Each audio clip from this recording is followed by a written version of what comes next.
Yo, what's going on, everybody? This is Saiki here, and today we're going to be playing some Top Survivor Rank. Let's see how we do today. Welcome everyone who came in a little bit early today. We're starting to stream a little bit earlier. We're starting at 6:16, 42, 46, 44 minutes before rank. Pretty early. So we are able to play rank because Griffin rank is pretty low tier. So a long time ago there was an update that you can now play at Griffin tier in lower tiers, so that's pretty cool. So we're gonna be able to play, and hopefully we'll be able to do good today. So we'll see. Alright. Just gonna be Shadow Goman, pretty typical. And it's gonna be Ever Sleeping Town. Second time catching a stream, welcome Kanako. Glad you made it to the stream.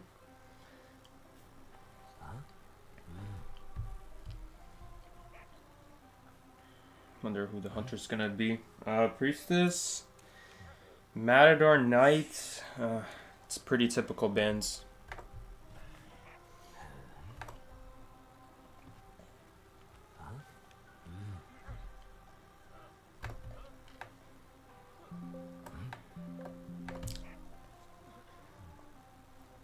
This guy is the 10th lawyer. I'm shaking in my boots. We got the best lawyer in Identity 5 with us. His name is Luck Based. That's pretty scary for a lawyer player. How does he Kai? We'll never know. What's up, Ozzy? Welcome to the stream. It's just gonna be Naiad.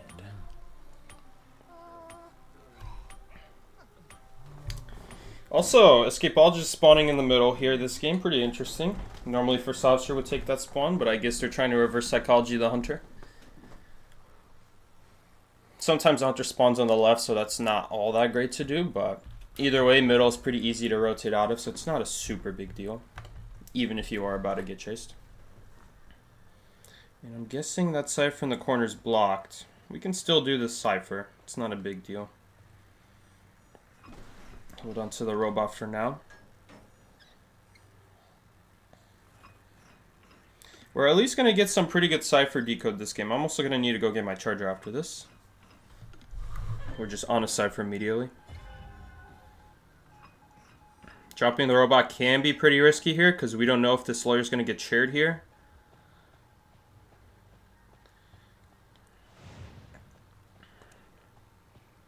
Hopefully he doesn't end up kiting right there. Probably not. He's probably going to stay closer to Graveyard, so when he takes a hit, he can just go straight to Graveyard. I'm going to move the robot, though, just in case. Yeah, hopefully he's going to go Graveyard here. Graveyard window would be the best place for him to run right now. Either that or go straight inside Graveyard. Either one works. And that way he can lose his water too if he doesn't take the window. Because if you take the window, you can kind of get the harpoon thrown at you, and that's not going to be that good because you stop draining your water. Yeah, basement is going to be Graveyard.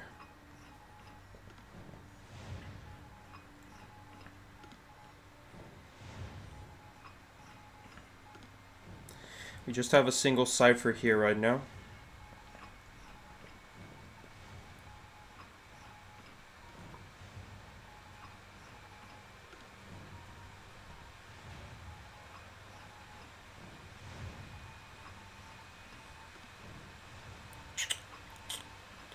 Let's see, why is I hate this about the robot. They've never fixed this, but sometimes the camera will change for the robot, even though I have separate cameras for them.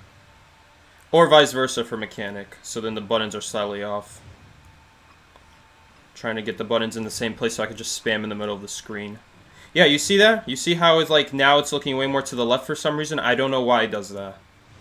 I've never figured out why it does that, even though the cameras are supposed to be unified. Or not unified, but separate. They're supposed to be separate, but they just kind of change on their own, so I don't know what's going on.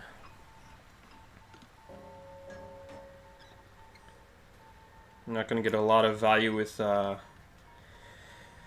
Mixed body right now. She ended up hitting the first officer twice. That's pretty good for us. Maybe we'll send the robot to heal the first officer right now. Depends on where he'll die.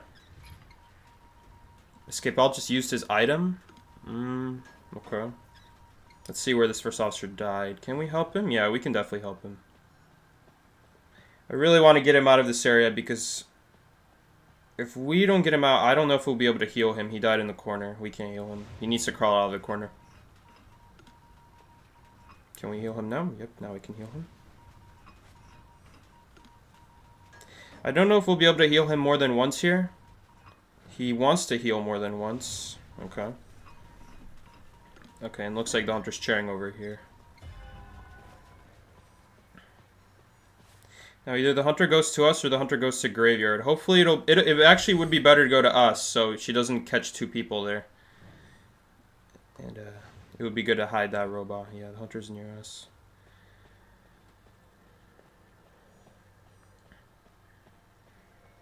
Okay, so the hunter's wasting a lot of time right now, not chasing anyone. Thought she would find someone there. She did not.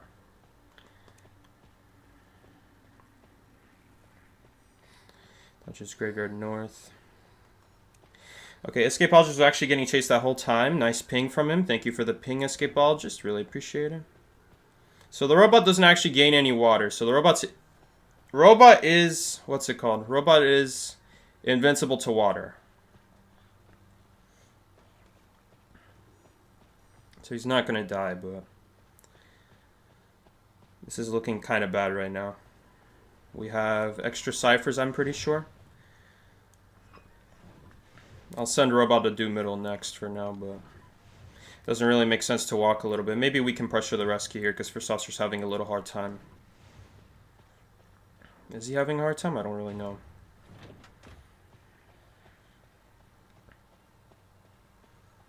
Hopefully he goes to rescue.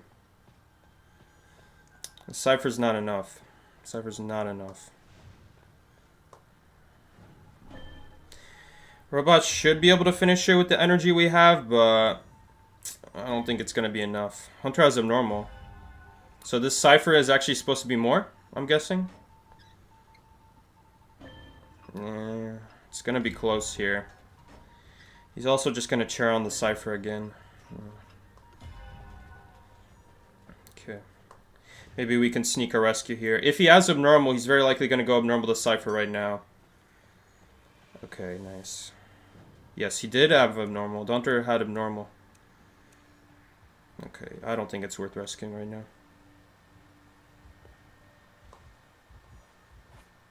No, don't come here. I want him to decode a little bit. I'm going to rescue after half here. We don't have anyone to rescue more than one time. I also can't use the robot here because I'm going to stand up otherwise. Okay, well I guess we're rescuing before half now.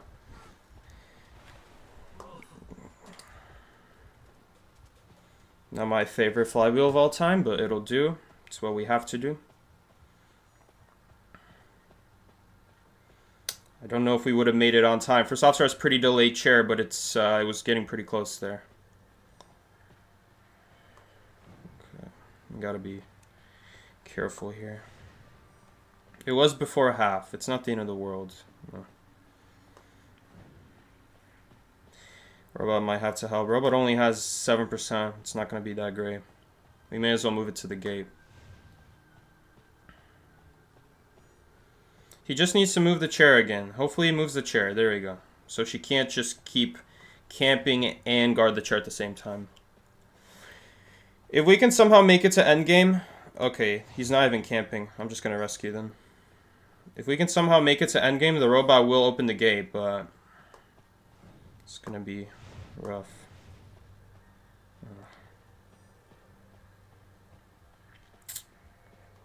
Yeah, I don't think we're gonna be able to. That sucks. Oh shoot.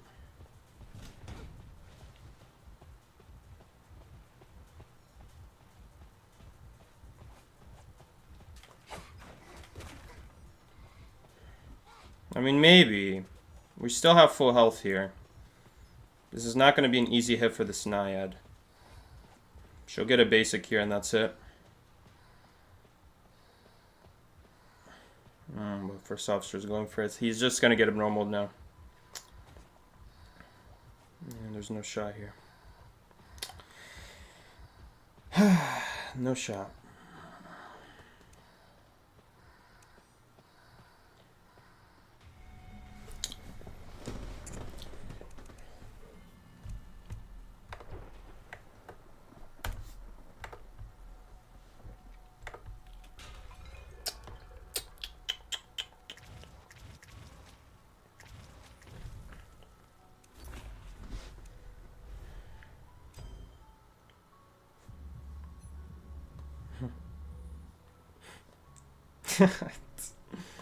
Why don't he say anything before the match? So that if he does bad, he doesn't have to expose himself? Or why didn't he say anything earlier? Maybe he didn't realize. Let's send him some love. Much love to you. Thank you so much, man, for watching the channel.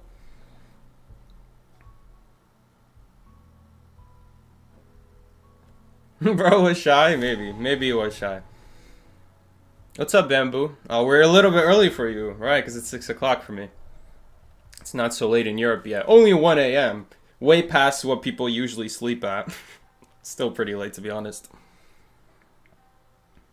What is it? 7, 8, 9, 10, 11, 12? Probably 7, right? 6 or 7, guys. About 6 or 7 hours.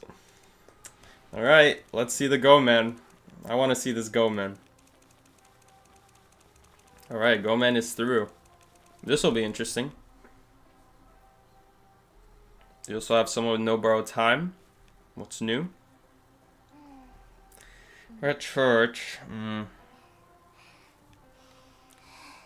Thief is pretty good here. Thief is pretty good on church. He's not so good against Gomen, though. It could be good. It really depends on the area, but probably not. It's probably not going to work out. Could go mech here again. Mech is not bad into Gomen. Novelist is also pretty easy to use against Gomen. Of course, Hunter might not even go Gomen at the end of the day. We do have a decoder anyway here, so I'm just going to stick with Novelist.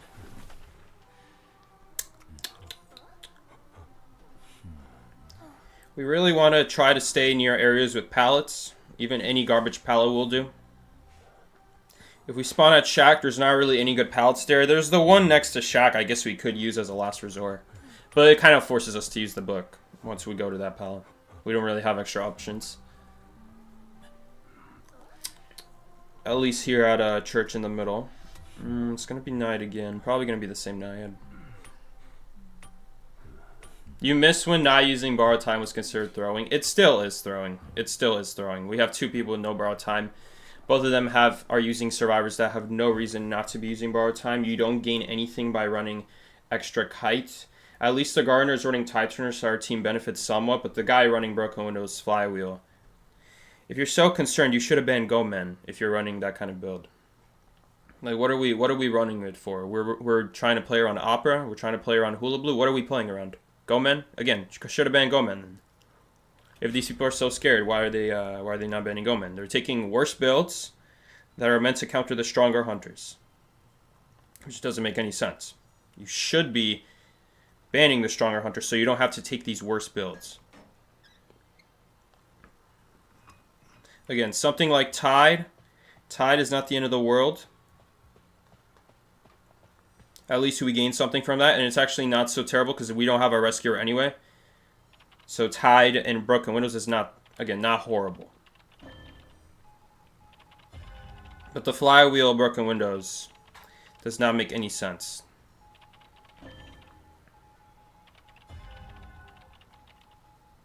So where did she take this hit, bro? You also have a survivor who's not pinging their location. If she could run to this pallet here, we're not going to be able to make it. We can bait a hit at most, but we're not going to make that. Slow down the hunter a little bit, but it prevented the psychologist from taking a hit right there. Even though we didn't get the stun, it still prevented the hit. We didn't take a hit either, so it's not a bad trade. We did lose our book, but at least Novelist doesn't take that long to get the book. And I'd say it's a pretty good trade. I'd say it's a pretty good trade. The psychologist was literally about to take a second hit right after her first hit. Somehow, I don't know how, she had broken windows. She has broken windows, and somehow she's taking a second hit in this kind of area full of broken windows. So it doesn't make any sense. Don't know what she's doing on her route that she's almost getting caught up to the knight here. Maybe we can farm some book here again. Pretty good pallet stun. That's pretty key here. Especially when the hunter is threatening threatening blink here. Unless they already blinked. I just missed it. Okay, technically a 3 Cypher Kai, but it took some Novelist support. I don't even know if she used her flywheel. Did she use her flywheel? Again, no borrow time though, so this 3 Cypher Kite doesn't actually matter that much. I find it so funny if she didn't even use her flywheel, this guy, because if you didn't use your flywheel, what was the point of you running flywheel? You did a 3 Cypher Kite without the need for flywheel, except now you can't win this game. We need someone to body block for you if you're to survive, and even then, you don't have a speed boost after we pop. You're very likely just gonna get cornered down very quickly by the hunter. It just doesn't make any sense here. We'll see. We'll see if we see a flywheel here. She did use her flywheel? Okay, fair enough. So she used her flywheel. So the 3 Cypher Kai was thanks to the flywheel.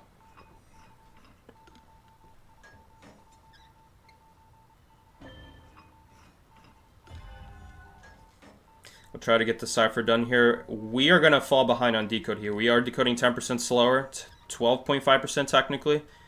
A lawyer over here is decoding 17.5% faster than us. So we were talking about a 30% difference here. He's probably going to catch up with us in decode very soon. So he's going to slowly catch up. We can't really afford to leave the cipher to farm book. I mean, we could have, but I think going into gate is going to be better here.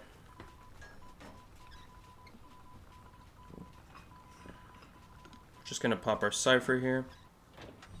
I thought he'd have a little bit more. Maybe he isn't getting many calibrations. This Gardener doesn't have broken windows. If she gets Terra Shocked, it's over. Okay, Psych is dead. We got no borrow time for either of them. This honestly means this Naiad could chase the Gardener right now. Especially because she used her bubble too. Yeah, this is not looking good. This is the problem with double no borrow time and your rescuer is someone with no borrow time. You just have this issue where because no one got up, even though the Gardener was alive, this is what happens when you don't have borrow time. Like, it wasn't the heal that would save the Gardener, it's the speed boost. I'm shocked that to this day the devs have not nerfed the speed boost of borrow time. This is the strongest thing about borrow time, is the speed boost. It's not actually the health state. Reviving yourself is nice, but even if they remove that, borrow time would still be one of the best traits because you just pop early. You just pop early without going down, and you get that huge speed boost. That's better than a broken windows boost. That would also prevent you from going down. It's just right now, borrow time is just so brainless to use. Is that it's always been like this, to be fair. But if we're being fair here, broken windows, or not broken windows, but borrow time is pretty brain dead to use because if you really think about it, you don't even have to sit focus on decoding early. You could just be like, okay, as soon as I take a hit here, we're gonna go down, we're gonna pop, and that's it. Right, and you get a speed boost. You don't even have to really think about it. We can play with this guy. Okay, he already got in a match. Let's see how much in his match he is. We can't spectate him, so I don't know if he's in the middle. If he just started, okay, it looks like he just started. So we're just gonna start the next match. Yeah, people don't think about the speed boost. Like right there, that Gardener died because she had no speed boost.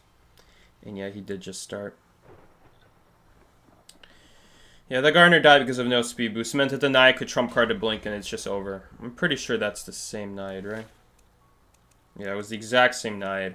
She swapped to blink, so she didn't even start with blink. Like, really now. On a map like Church, too, now taking blink, every single time a survivor goes to Church, you have to remove your harpoon. Like, you're kidding me. You're now running blink on Church, and she's getting away with it. As Naiad, now running blink on Church. So every time a survivor goes to Church and they vault that window, you're screwed. You have to remove your harpoon and you have to vault the window.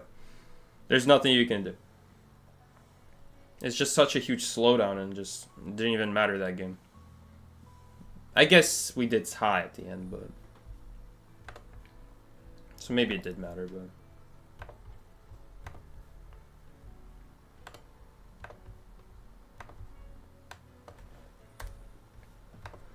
I think, thankfully for her, double no borrow time meant that it's pretty easy. Bro, what is with everyone trying to redeem themselves? Who are you people? Okay, so escapologist person is different from the guy who was in chat. Okay. Sure, you can redeem yourself. God damn it, you guys are all matching. Get out of your match. I swear, you find a match? There we go. Okay, I should probably not join the room because if they have copyright music, I'm not going to like this. Okay, they have no music. Oh, but they already have a team though. I'm just going to stay in this room. They don't have any music. It's fun. It's so sad that the music is copyrighted. Like, seriously, how many games have copyrighted music? Like, by copywriting your music, you make it so that people cannot stream or record your game in every single way possible. Like, there's some really good room music. Some of them are really good. It's just such a shame that it's copyrighted. What's the point of copywriting it? So that means on YouTube we're never going to hear. So it is really unfortunate. I'm going to quickly get my charger here.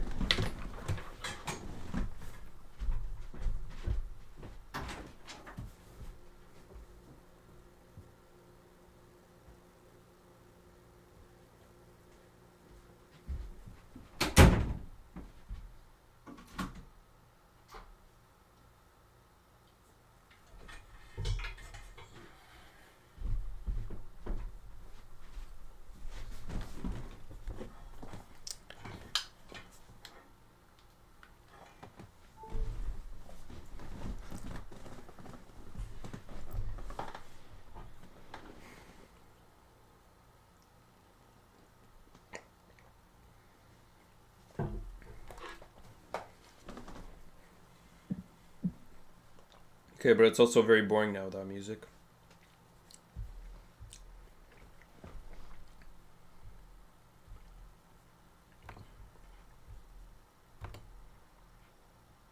Hi guys, good luck in your ranks, everyone. Thank you, Joseph. Good luck to you too if you're playing.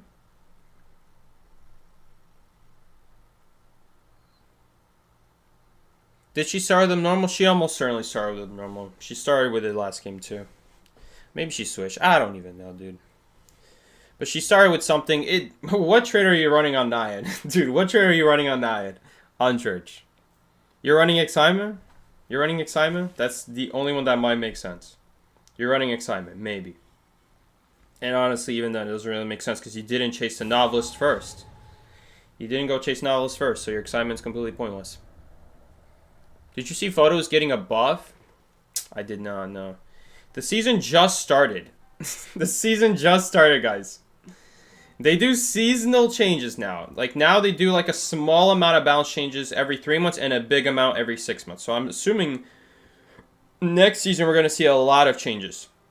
This is kind of how it goes. They do a few changes. They do a few changes, like, in 3 months, and then they do a big change, and then they do small changes again, and they do a big change. Photo buffs always scare me, because the problem with Photo is that Photo is very luck dependent. So if you make his chase better, you not only make him harder to kite, but you also have this whole, like, oh, you just can get lucky with Photographer and just get a really good start. Right? Because one of the things about Photographer that even makes him somewhat usable is you could, at the end of the day, just get lucky. And essentially the person you kill, you only have to chair them 2 times now, which is a really big difference than chairing them 3 times, right? Because if you just find them for dead, for free, you don't just get a chair. You get a hit on a rescuer. With Berserker, you might be able to follow up with another hit on someone, whether that be the person off chair. And you also didn't have to use your blink. You saved your resources, and you forced resources out of the team all for free. So, I really don't know how you rework Photographer at this point. The whole problem with Photographer is because of the fact you can always find someone who's dead on the ground, makes it so that it's really hard to buff his chase without it being ridiculous. Because if you got unlucky like that, as Survivor, you want to give the Survivor at least a chance to rebound, even if it takes a flywheel blink. At least that's the only thing you need to worry about. Like, you don't need a flywheel, anything else. Unless you're at a really bad chair, which definitely could also happen. Right? There's a lot of chairs in this game are bad. So really, realistically, you're almost always dead in a situation like that to Photo. But it really depends on the team comp, though. If you have a really support team comp, you actually definitely could survive there. They help you out, and then you definitely save your flywheel. Did they change the Leo's memory map? Nope, it's still sideways. Map is still sideways.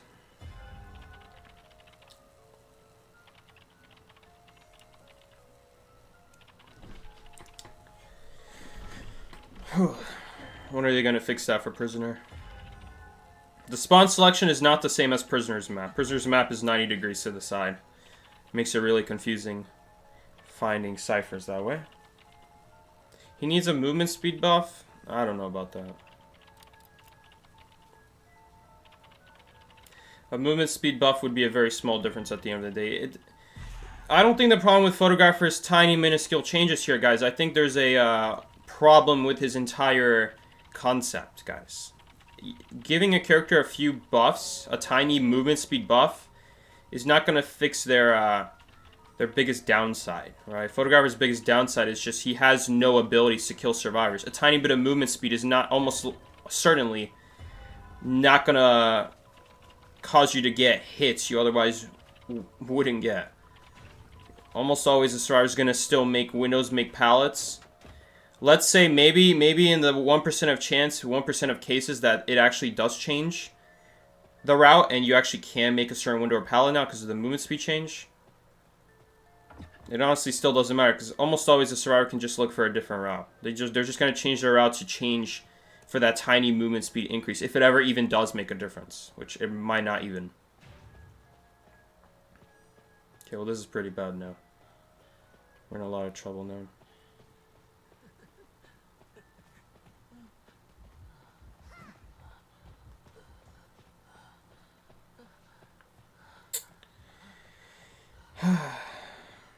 So we basically have to double rescue here right now.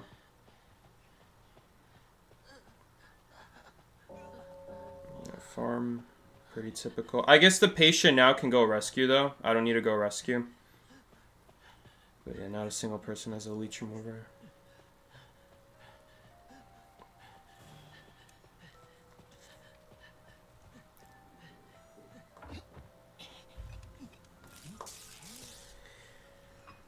We're gonna let patient try to de-leech first if possible, but I have a feeling he's just gonna get chased right here. It's going to be very hard to bring back this game without any leech removers. Okay, well, she's not chasing anyone or guarding the cipher. Okay, now it looks like she's going to guard the cipher. What is this? Is this a blink? Yeah, it is a blink.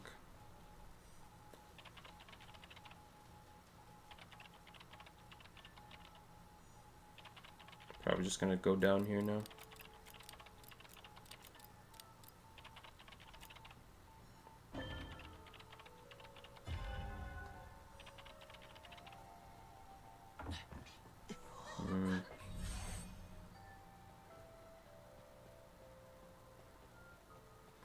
It really depends how many blinks this guy has. If this guy has a lot of blinks, we could be in trouble. Oh, shoot. No. No. There's another blink.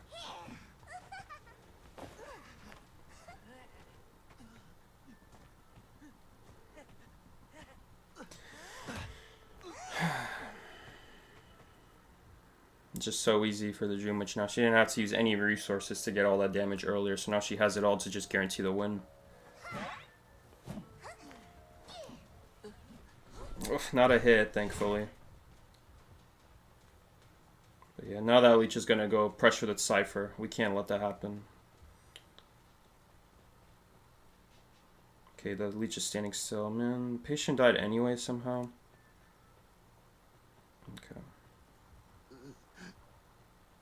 That sucks, but it is what it is. Can the cowboy get it? Cowboy... Oh, she dropped. He could still get it. We could also drag this leech away, so he only has to worry about one leech. No, doesn't even matter now.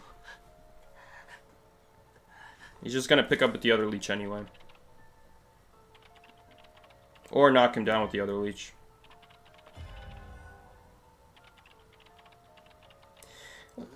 Can we afford to really do this, though? Can we really leave the Cypher right now? Can we really pull this leech away right now? I don't think we can. I don't know. Either way, there's 2 leeches there anyway right now.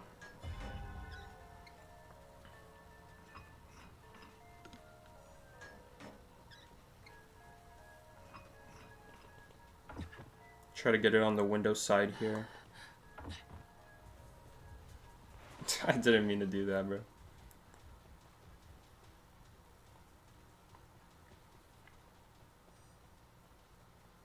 Yeah.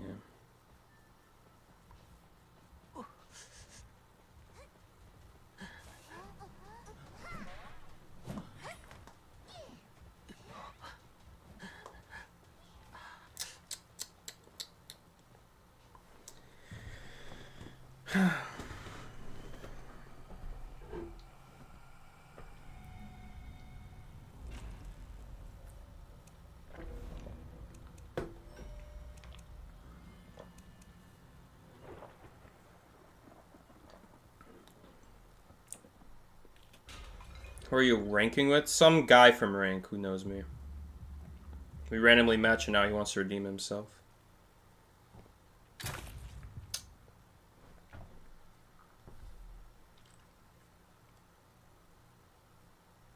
More Miki Koa streams? Oh yeah. There's still Koa, I forgot.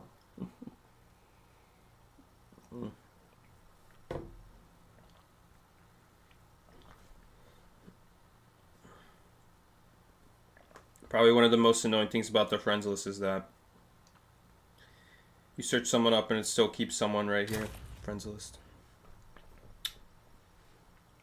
You're Griffin 5? No, we already have a full team, unfortunately.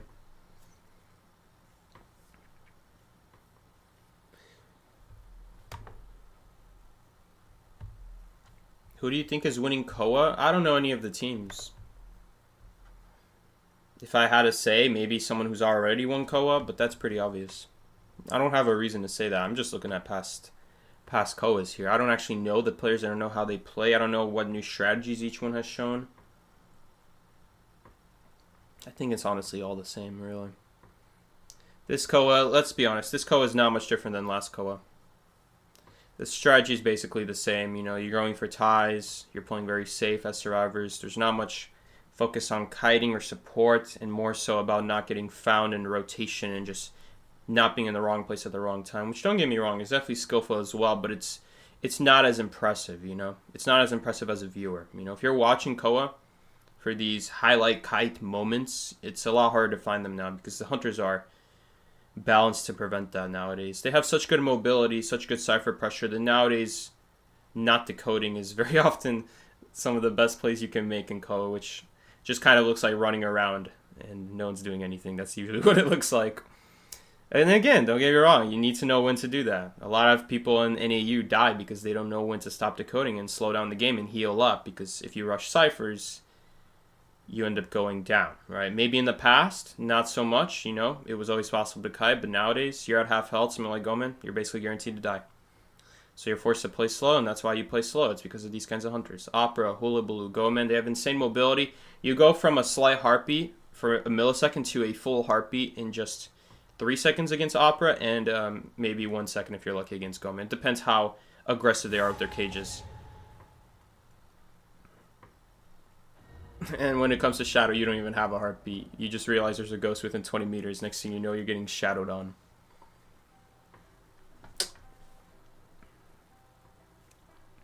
You have to play very passive as Survivor nowadays, which I think results in very boring gameplay.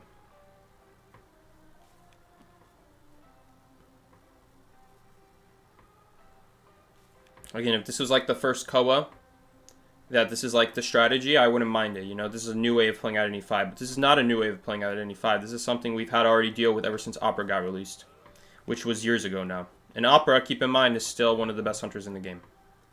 What, she was like 4th or 3rd usage rate for round 1? Just round 1, not even including any other round.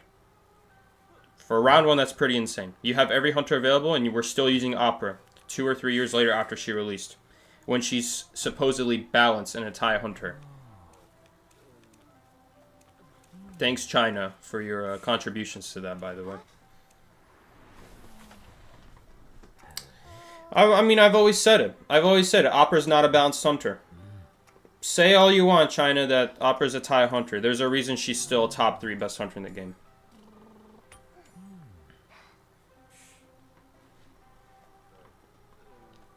Are we still ranking on Thursday? Yeah, we'll rank on Thursday. Yeah, Dentist teleport? I've gone against Dentist a few times. That is some serious jump scare stuff right there. It's so fast, too. Well, his animation time after teleport is only like 1.5 seconds. I haven't really gotten to play him myself. I've only gone against him like 20 times and on the ult account. And holy, is he fast with the teleport. And you go really far. It's 32 meters 2 times in a row. So we're talking 64 meters. That's more than Goman, technically. That's technically more than Goman. Although Goman can also do the same thing with 2 cages. And it's not even that expensive for him either. But for Dentist, it's not even based off energy. It's based off cooldown. So you still have the rest of your abilities, honestly. Okay, this is not a good start already. Pretty meh. We're actually not going to get chased here? We don't have a heartbeat. Okay, we're actually not going to get chased. A little bit of a false alarm there.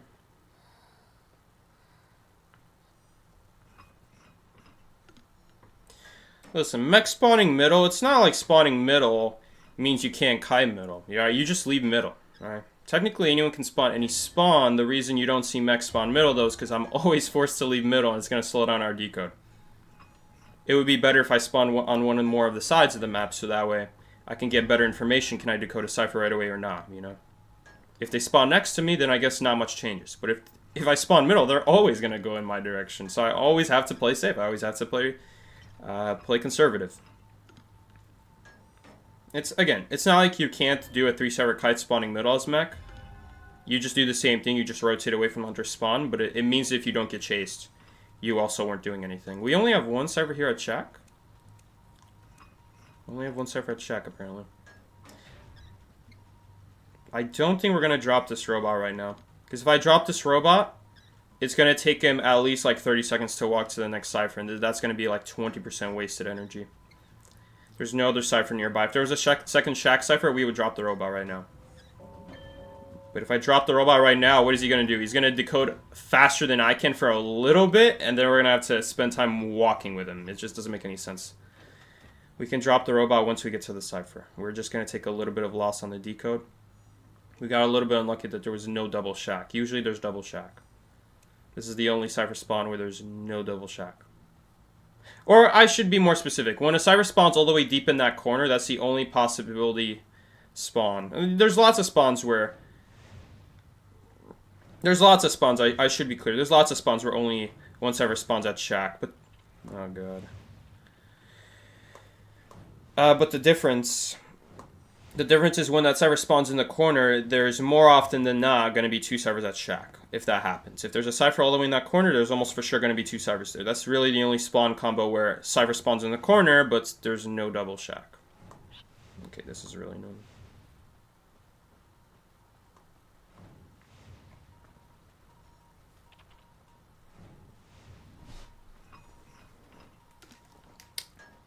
Four, 3, 2, 1. Well, I guess only 1 guy died. That's not so bad. Man, I hate this. I don't understand why the camera changes with the ball like this. I'm not even doing anything.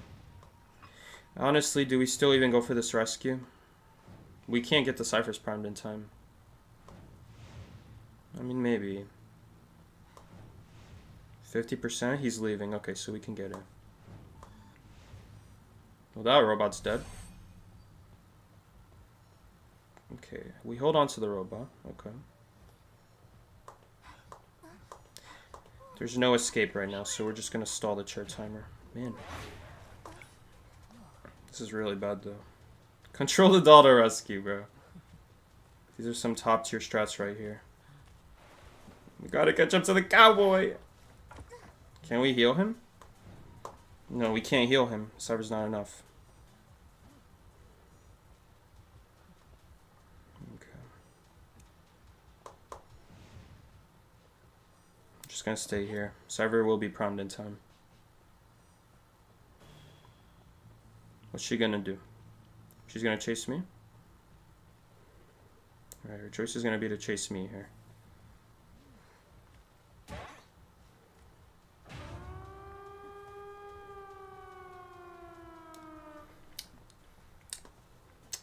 $69, let's go. 3, 2. We're gonna leave bot at middle for now. It's actually in a pretty good position to give Tinnitus, get any chair rescues. The bot being there is fine. We also don't even decode the gate slower right now, since we're the only one injured ourselves. First, this is one of the most confusing things about Mechanic that I've never understood, but Mech being injured doesn't actually impact her own decode speed for Gator or Cyphers. It's a very weird inconsistency. I mean, maybe it says other survivors, but I don't think it says other stars. I think it says when there's an injury, so it's very weird the way it's written. Timid. Years of indoor work. The mechanic becomes scared when a teammate is wounded. Okay, fair enough. It does say it in the game, but it's not very obvious when you start the game that that kind of detail would be in there. We're just gonna leave now. She doesn't have teleport anyway. Gate's open. At least we tied that match. Could have been a loss.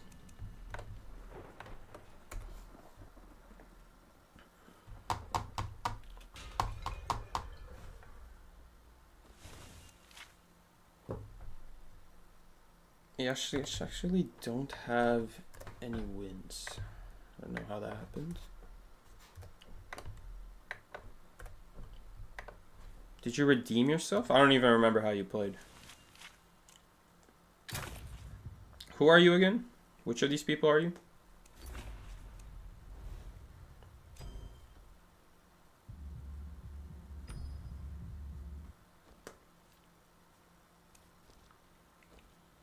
Is this like a hound watching the stream? Saw me friend everyone, now he wants to be a friend too. Oh yeah.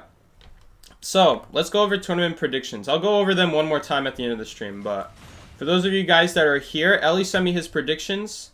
So we're going to go over the predictions he gave me. Again, don't get upset at me if something goes wrong. Listen, don't get upset at me. I'm just following what he's saying. So, he's saying Zeta's going to win here. He's saying Zeta's going to win here again. He says Zeta wins here again. And that the ultimate winner is going to be Zeta. On the right side, top right side, he's saying RC is going to win. Followed by RC again. Followed by RC again. Okay, so we look at the bottom left now. He's saying that Wolves are going to win. Followed by Weibo.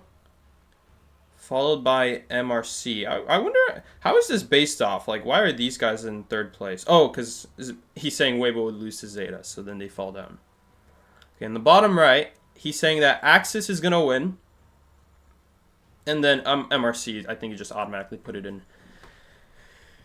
And the winner for second place, or what is this, third place? Third place is going to be Weibo. He's saying Weibo. Okay, so again, don't look at me if this is completely wrong, okay? Go talk to Ellie about it. Go talk to Ellie. And he didn't give me any predictions for the support. What is the support section about? Hopefully it's just about the game. If it's about the game, I can make my own guesses. But if it's about players, I have no idea.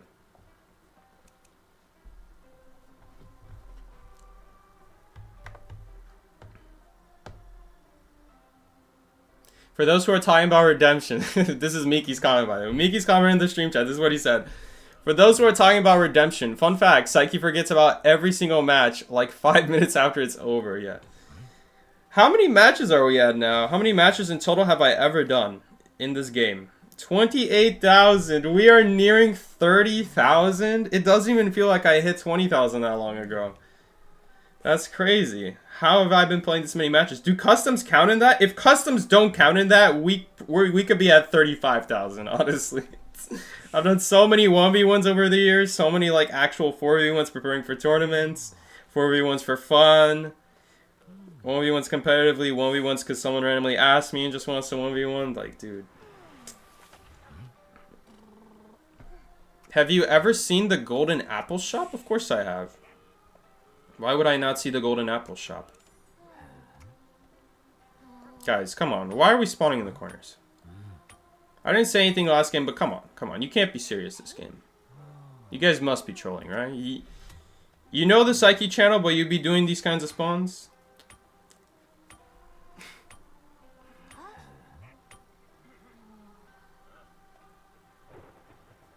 Customs don't count? Okay, imagine if customs counted. That'd be crazy. I mean, I imagine they shouldn't count, right? Because if customs counted, what about all the times I recorded a video? When I record videos, I kid you guys not, I do dozens and dozens of customs, sometimes just to record one thing and then leave the custom and start another one so I can record another thing. It just goes on and on and on like that. Just if I can't record multiple things at the same time, I usually can't. I'll go one by one by one by one by one. It's just, holy dude, that's crazy. That's crazy. If they counted, I could definitely see 35,000. 35,000. Oh, seriously. Now he comes. Okay. That's really annoying.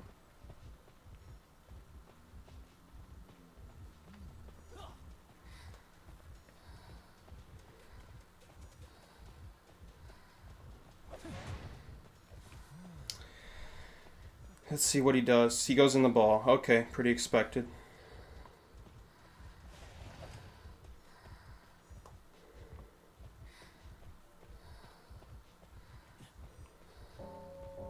And he's got the suck ball now.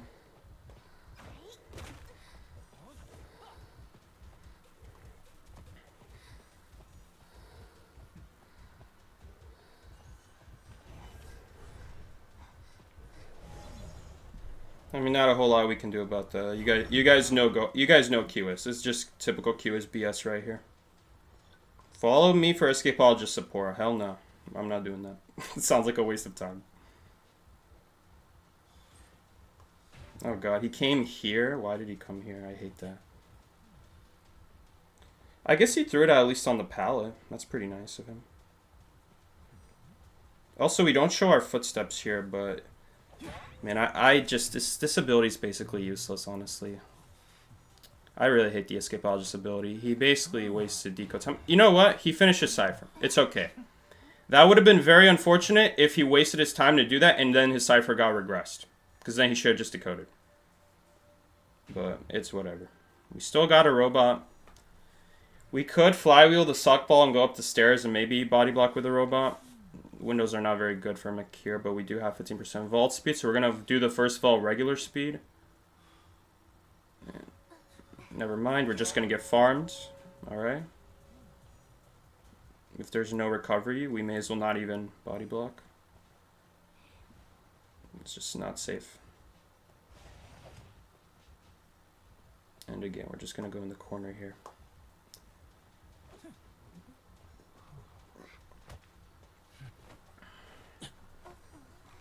It's hard to say which corner. Hard to say if it's better to go deep in that corner or closer here. It really doesn't matter, to be honest. And Cypher's 0%, so...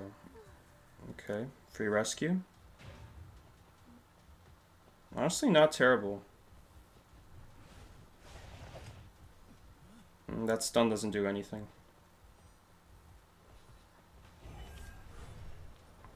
No. I don't know why she's using her stun. Why is she using her stun? She needs to be saving them for the balloon rescues here. Now she doesn't have anything. Alright. Thank you guys for the games, but I'm gonna go and play the next match now.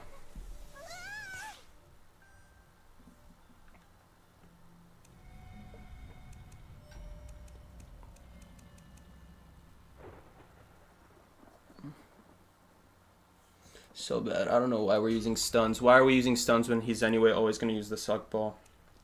I'm always going to die to that. Honestly, the best thing he could do is, if he wants to, he could save.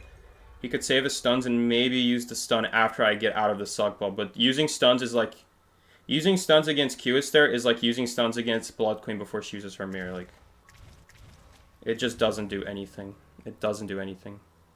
You slowed him down for 1 second so I can get suckballed 1 second later. He didn't actually give any value.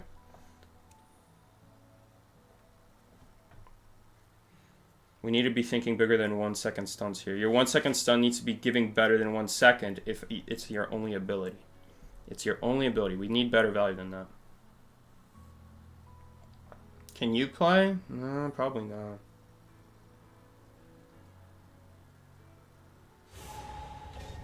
It has to be at least Griffin or Mammoth one to play. Very soon that's going to be... Well, assuming we can actually win some damn games. About to be unicorn, but... That's if we can win the games.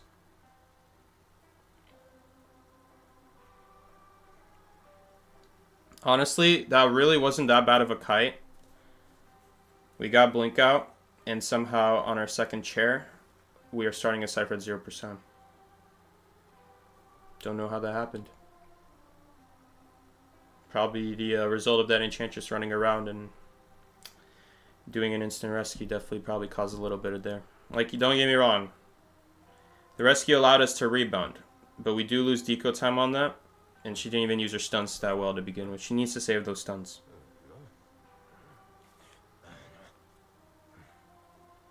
The strat is going to be body blocking. Body block a suck ball, or body block me while I get to a pallet. But stunning for no reason is not going to help us. I'm always going to get suck balled. I need them to body block a suck, or I need them to balloon rescue with stuns. One of those two things. Or stun him inside a pallet and then stun him. Right?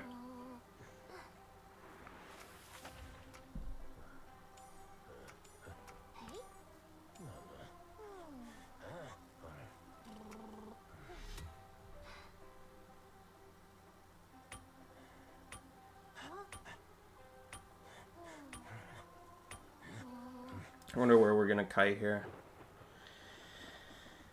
Factory's not gonna be that good here. We're gonna run up the staircase here. We're gonna vault the window. He goes in a ball, and then we can't go anywhere. We're gonna have to stand at the window, and even then the window's not good for mech. I don't think we're gonna be using this factory area much, really. I might use the window one time here, but we're not gonna actually stay here.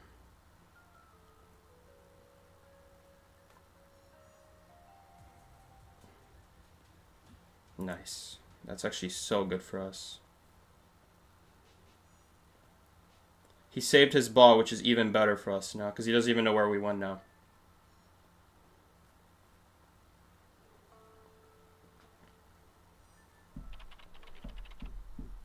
I'm still going to hold on to the ball here. He might still be trying to find us.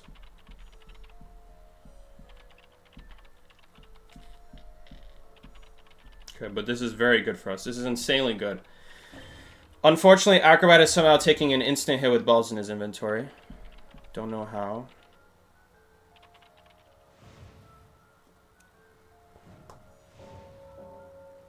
And he's kiting factory, which is not great for me. Means I don't have a cipher now. It's... I mean, hopefully he'll force out blink. I don't even know if he'll force out blink. He did get blink out. Okay.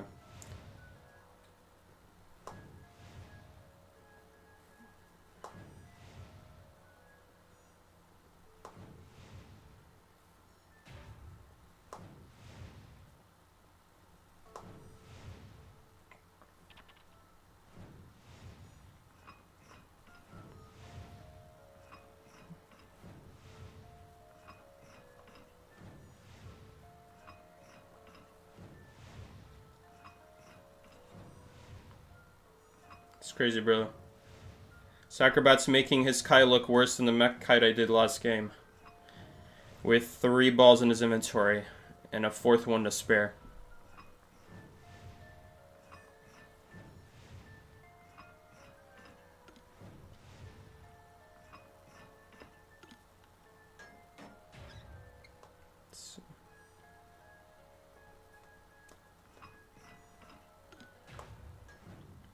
I guess we're gonna go factory now. Hopefully he left factory.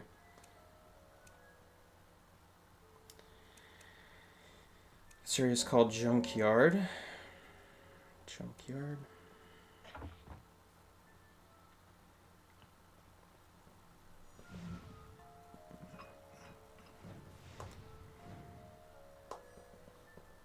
Goddamn.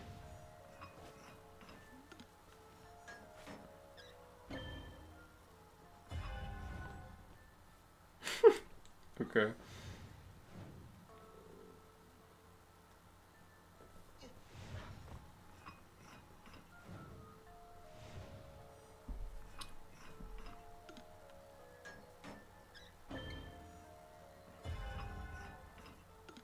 Nah, you're good, Leo. It's alright. Just You just gotta remember, QS is basically Blood Queen on steroids. It's an 18-second mirror if you think about it. You can't be using your stuns that early. You have to save them. You have to hold on to them. And, just for next time, the suck ball lasts 3 seconds before you get out. It's 3 seconds. It's 3 seconds. And there is an animation to indicate it for about half a second. Even then, the stun doesn't do anything because I'm not by a pal, I'm not by a window. You would still need a body block. If you had to body block, there's no point still using the stun then. Because if I go for a window vault, I'm always getting hit through the window. And yeah, this game is looking basically over.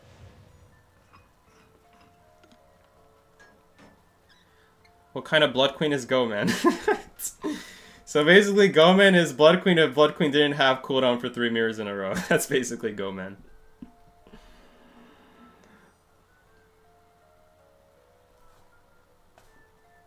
No, he's gonna find my bot! Oh, great. Well, may as well start the surrender timer a little bit earlier.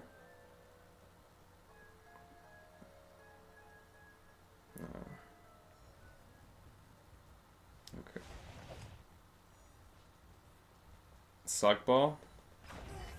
Wow. Wow, guys. Some top tier gameplay right here from this Qist. I can't wait for his next suck ball in 18 seconds.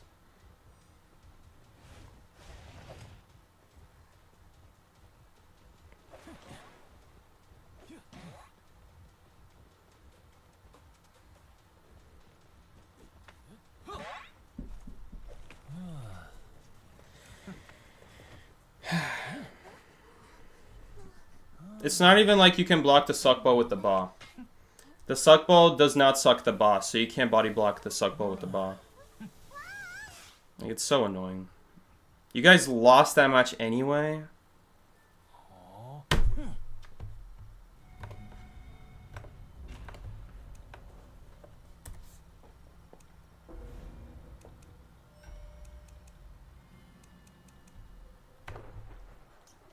How would you nerf Qist? The suck ball needs longer than 1 second to place down. I also keep saying that the speed needs to be nerfed so that if a survivor walks out of the way of the suck ball, they don't just instantly get sucked. Those two things need a big nerf.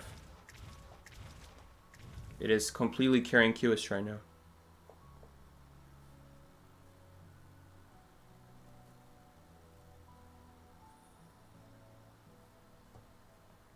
If it weren't for that, Qist wouldn't be all that great of a hunter, honestly.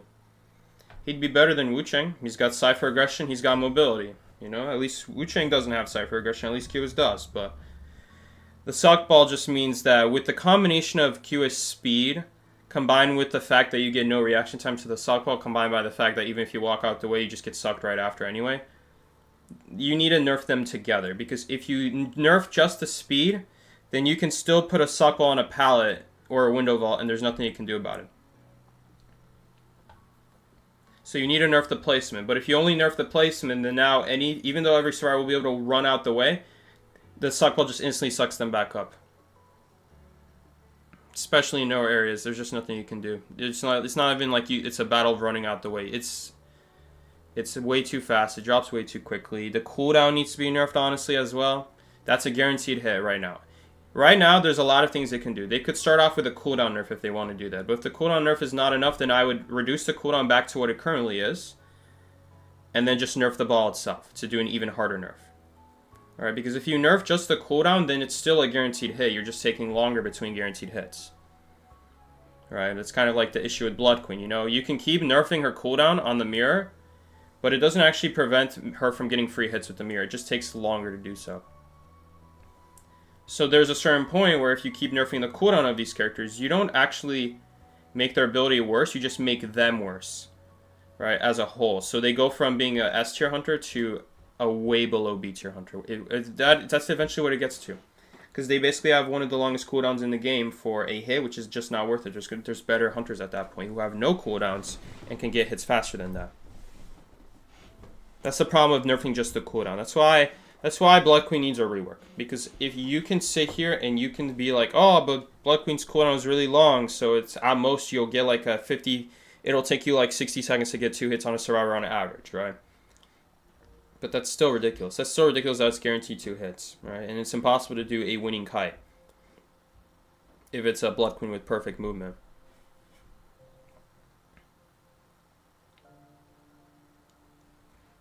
But if you nerf her cooldown, then you're just going to make her worse. You're just going to make her unbelievably worse. You're going to make it so that even if you play perfect as Blood Queen, if it takes you 80 seconds to kill someone, 3 ciphers popped even though you played perfect. That's also a problem. You can't nerf the cooldown on Blood Queen Mirror either, because you go from being good at what they do to you're still good at what you do, but it just takes too long to do it. And it's not your fault. It's just the numbers are too high.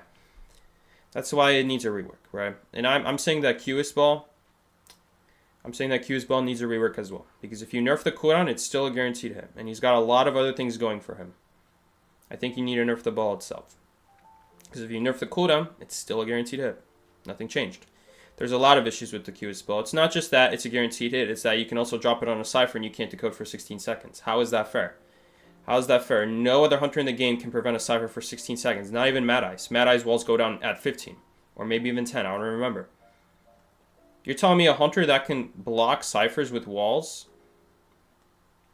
and is way worse at chase and mobility than QS can only block Cyphers for less than the ball? Are you kidding me? Like, yeah, it's only one Cypher, but when you're QS, you only care about that one Cypher. You just keep regressing it, you keep removing decode, you check on other Cyphers every once in a while, but really that one Cypher is your priority. It's just not fair. Not to mention, there's nothing you can do about the subcall. With Mad Eyes, as soon as you see an opportunity, at any point, your consoles can get hacked, and it's GG. You can't guard that Cypher with walls anymore. You need to walk up to it and sit on it now.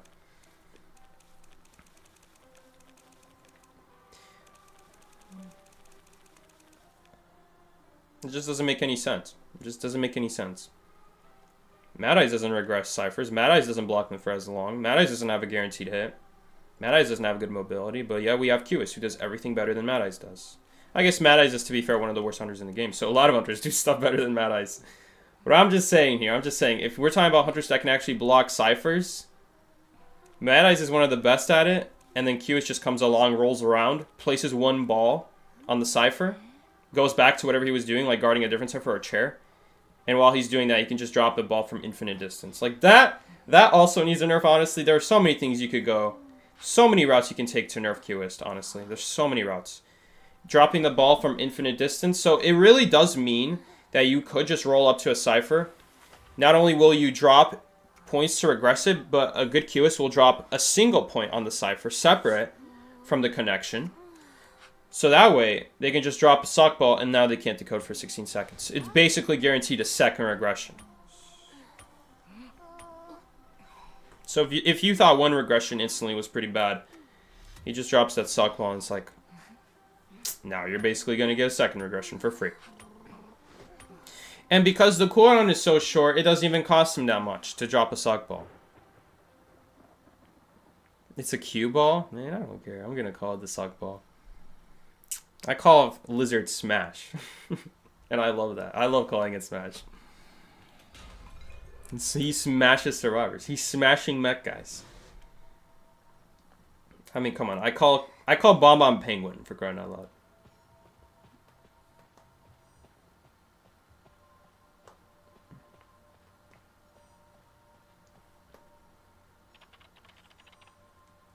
Or if he's not a penguin, I'll call him whatever skin he is. If he's a bear, I'll call him a bear. It's just, if he's a duck, I'll call him a duck. But Queen is about to use Aqua Mirror? That's how specific the pings are, huh? Alright, well that's one way to take a hit. It's like he says monopoly. Oh, man.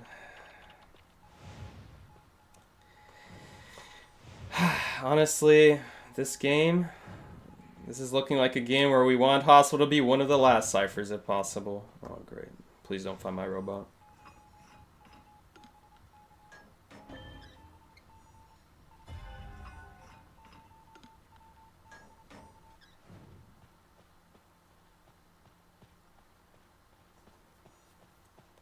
I wonder if, well, it's not worth it.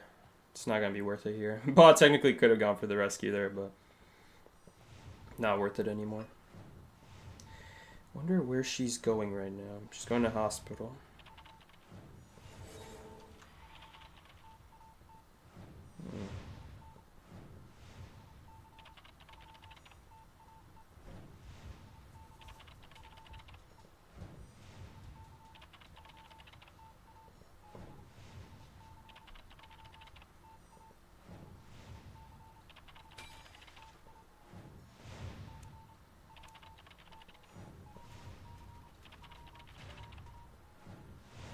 Dude, why is the camera so different?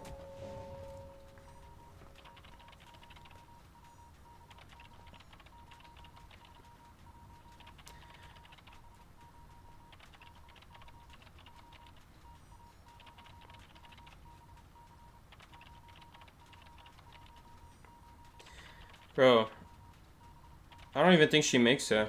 Okay, Anticorn stole the rescue. I wonder if she would have made it. I honestly don't know if she would have made it. If she has symbiotic effect, maybe. It didn't look like she did.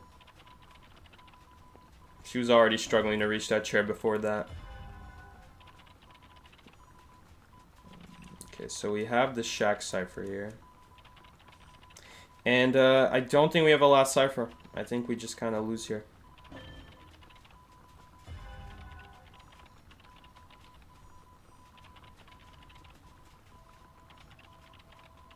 Why does she not use her image? She could have fly with a mirror with her image. The mirror is not an ability hit. It counts as a basic hit. So it'll immediately remove your Lanterness ability and just do the damage straight away. I know what you're saying there. You're saying, oh, take the ability hit and then flywheel when the camera runs out. But it doesn't work like that. Blood Queen's mirror is not counted as an ability hit. It's counted as a mirror, as a basic hit. We have to do that, because if she has Berserker and then Withering Effect, which I don't know if she does, then we actually wouldn't make it. Well, at least she can rebound now, maybe. Maybe she'll flywheel a mirror, who knows. I actually can't help her here. It's really sad. I mean, we could have, but then someone dies immediately. We just kind of died a mirror now. What's the strat? There is no strat. We need a chair hit, really. We actually got it. No way.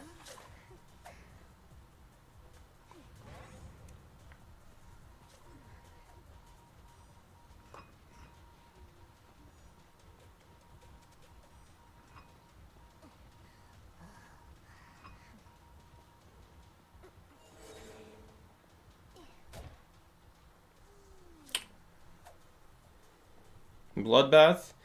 I wish I could say I'm impressed. I wish I could say that I'm impressed that she has Bloodbath, but nowadays, I used to. I used to get impressed when I see someone like a rare skin, you know, like Soul Catcher for Prospector, or like a super rare Ripper skin, which I guess is just the Call of Abyss Ripper nowadays. Bloodbath. I wish I could say I'm impressed, but buying accounts is so rampant nowadays. So many top tier players that spent a lot of money have quit by now. They just give their accounts to some random, and this random, for all we know, played this game for on and off maybe a few years. It's very likely they didn't even play when Blood Queen came out. They probably started after Blood Queen Essence disappeared. Like that's just the sad reality of it. Again, maybe she actually got it legit, right? Maybe they actually got that skin legit, and they themselves pulled it, you know, and paid for it, but probably not.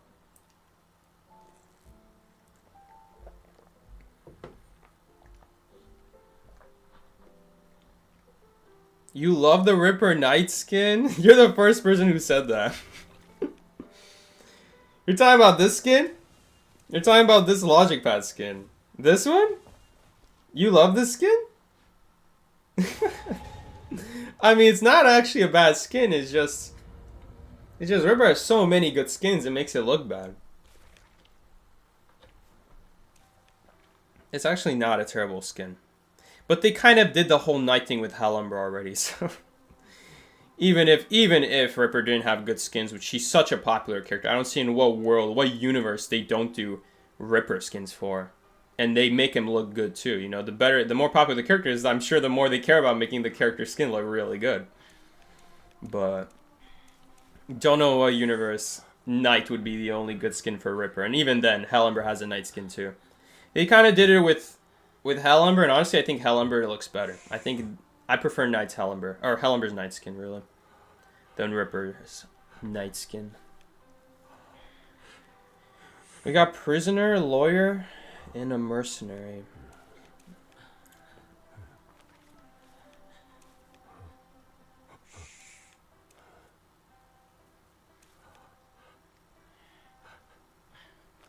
Wonder what we play here. Could go magician. Haven't got magician in a while. If you played earlier, you would have done anything to get Evil Eye hosts. Yeah. It's a really good Ripper skin. It was my first ever S skin that I got.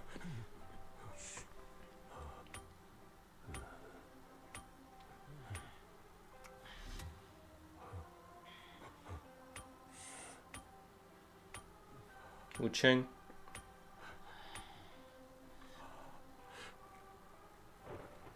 Yeah, I love Evil Eye Host, man. I don't get Ripper's, like, Mickey's deal with Evil Eye Host. He says his mask looks like a music instrument. He calls him the accordion man. I didn't even know what he was talking about. He had to show me what an accordion is. Like, bro, who knows? You know those things that you push in and out and makes weird noise? That's an accordion, apparently. I didn't even know that. And he says it looks like it. Honestly, I really like the skin because it's one of the only Ripper skins where you can actually see his eyes. Even the new skin that came out recently in the Lunar New Year event, you still can't see his eyes, which that's something that Evil Eye Host always has over the other skins. That you can't see Ripper's face normally. And if you can, it's like a hollow shell, like a hollow skeleton looking face. Like I don't even know what he's supposed to be. I think it's supposed to be like a metaphor on how no one knows the true face of the actual real life Jack the Ripper. Like the real life. He's actually based on a real life character. And he never got caught. We don't know his face. So maybe it's like a metaphor on that, where like even when he removes his mask, there's still no face behind it. Ripper's waxed. Yeah, so it's just, I don't know. I really like the Evil Eye Host. It's a very different take on Ripper.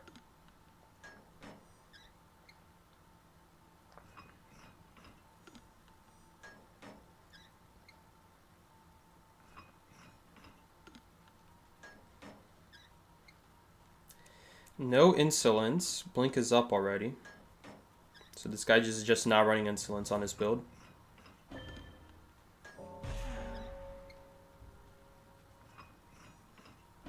He's running confined space though. So confined space, detention. It's going to be fast pal breaking, obviously. He's running wanted order. Let's see how long this wanted order lasts. Okay, if it's lasting more than 10 seconds... It probably is going to last more than 10 seconds. No, it's only lasting 10 seconds. So he's got 1 point. And that means he also has announcement, right? Because announcement is going to be on the same path as a wanted order.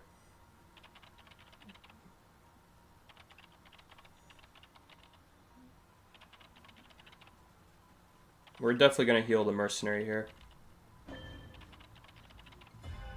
We're just waiting for Ty to run out for now. Okay, he wants to pop the Cypher first? Okay, never mind.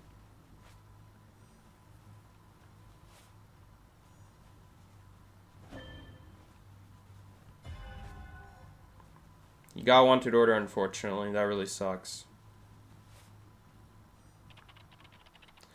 Good luck, Merce. He probably shouldn't be going for that. Oh, he's going for it anyway. So he's just going to use an elbow pad or eat a hit. If he eats a hit here, that's really bad. Because Dontra has Withering Effect. He doesn't get any speed boost out of that. Even if he did, honestly, the Umbrella will still stop him. Yeah, so Withering Effect. Withering Effect is a very underrated aspect of the Broken Windows build. Or not Broken Windows, but the palette build. It's good on characters like Wu Cheng here, who can actually build on hitting a survivor from far and very quickly catch up no matter what their ability is. Withering Effect, for those that don't know, it's written very complicated in the game, but basically what it does is it makes it so you don't get a speed boost when you get hit. I'll just shorten it. That's basically what it does. The simple explanation. It's in the game. It says it reduces your acceleration by 30%. What it really means is it just means you don't get a speed boost. That's what it means.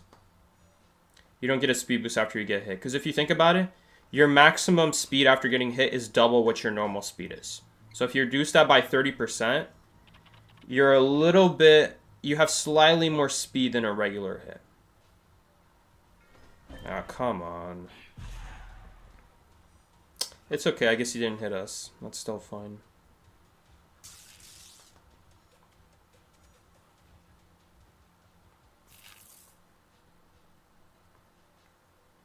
He hits my illusion. Okay. Free points. We can see him now. Does this hunter actually know hitting the illusion is a bad thing? Like, not only do we get the speed buff, I don't even know if he knows that we can see him now. Like, this is just free information he's giving us now. So, like, that umbrella was not even a surprise anymore.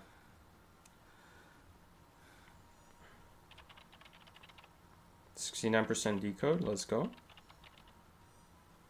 He already used his Soul Siphon. He already used his umbrella. I'm not going to rush to leave the Cypher yet. We can get extra decode in. Because he just doesn't have mobility right now. His mobility options are on cooldown. He's probably going to have Soul Siphon back now.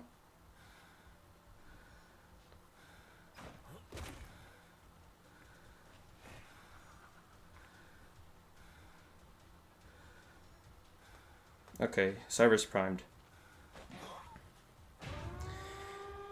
Did not get the umbrella out, unfortunately, so he's still threatening to teleport. He's still threatening to teleport here.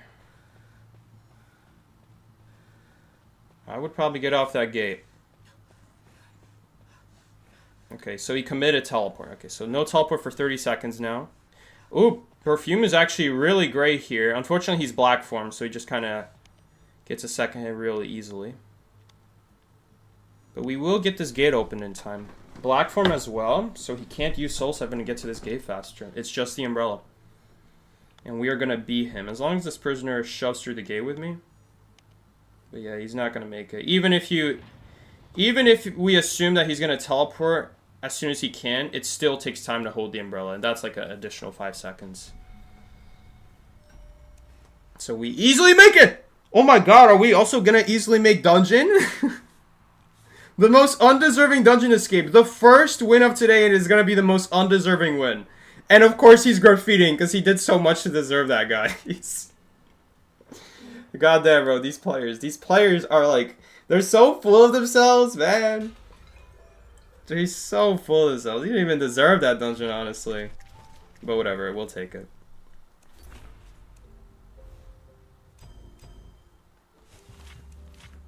This guy gets hit far from the chair, going for a rescue that he really shouldn't be going for. Gets hit, doesn't even make the rescue, gets hit again, committed an elbow pad, so that's even worse. And he's graffitiing to get dungeon. Bro, he just embarrassed himself. He's graffitiing.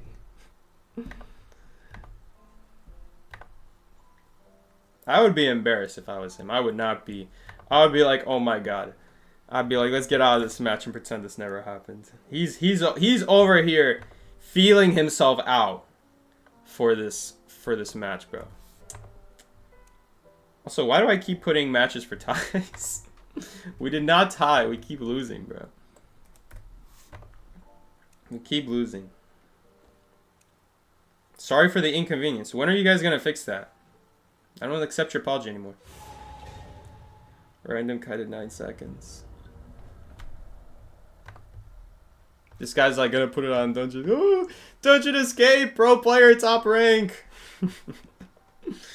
It's 1 million likes on TikTok. Cuts out all the rest of the game.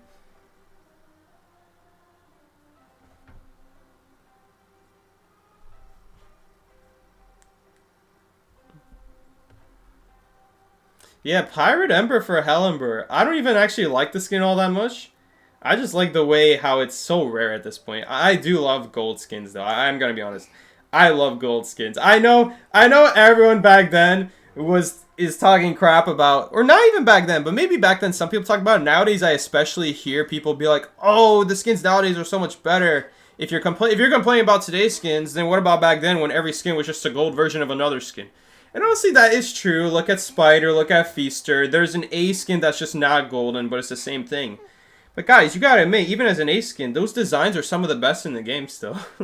Like, they had some really good designs for those skins, even as A tiers. They could have been S tiers. Like, here's what I'm saying.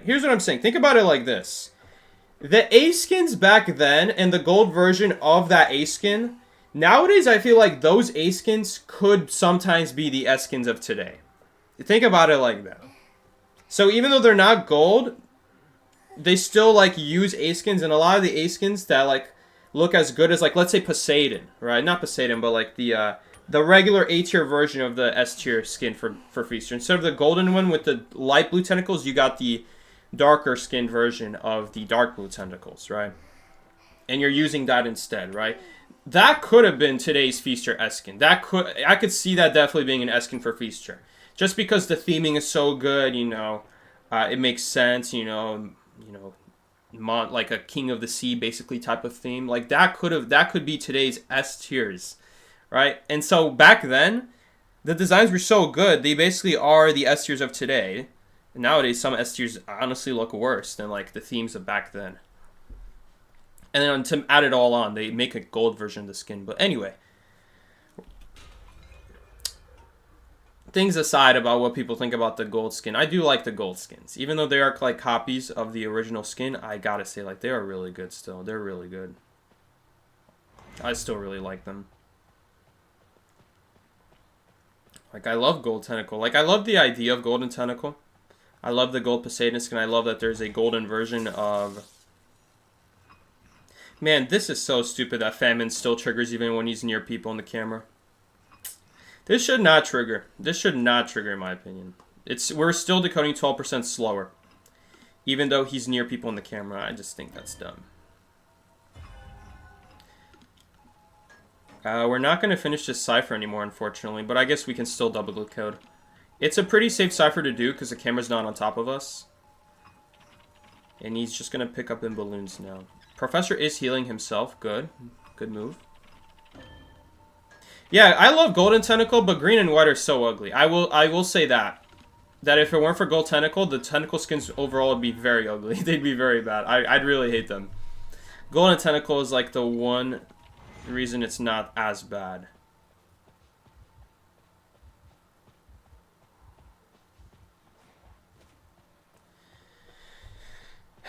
I don't know about that perfume, man. Like, that just feels like a waste of a perfume. Like, why are we perfuming that? You're gonna love to have that perfume later on. Come on. Come on, be real with me. I'm not even gonna flywheel that, honestly. Because this guy's never gonna kill me. He's literally never gonna kill me.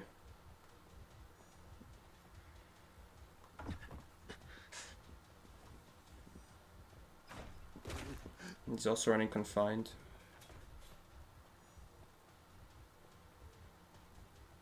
I mean, we could have, but like, here's the thing. Even if I flywheel that, here's why I didn't flywheel. Because even if I flywheel it, look at this. He just goes in the camera wheel, and he's going to knock me down anyway. So flywheeling the damage wouldn't make a difference. It would do literally nothing. This guy is definitely following me in the camera. Okay. But I don't know that for sure, so I'm just going to ping Hunter change target just in case. See, now it's very scary, because now I don't really want to go by either cipher right now until we get some more information. We could just play safe for now. For now, we can play safe. Getting a heal on me would be really nice, because 2 heals on me and I'm back at full health. But I don't think we're going to go for that. Is there any cipher I can help out? Yes, they are working on that. Maybe we can pop it before the camera. Can we? I mean, I'll still do it. Okay, that chair's across the map. It's not next to us. Yeah, we're not going to be able to. I mean, it's fine. It's not a big deal. It's so interesting how this photographer didn't even pick me up. He just took a photo and he didn't even pick me up.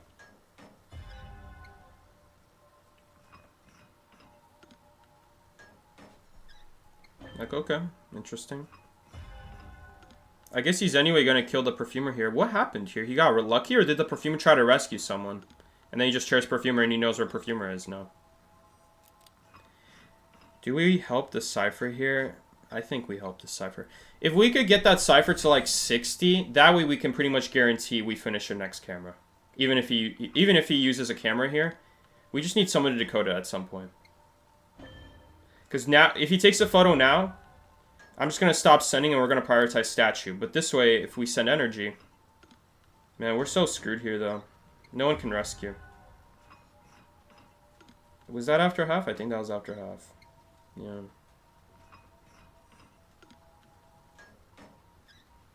I don't know what happened with the perfumer. I don't know if she got unlucky, but the fact she got, like, immediately picked up after Photo World ends has me feeling like she got seen when she really should have been more careful.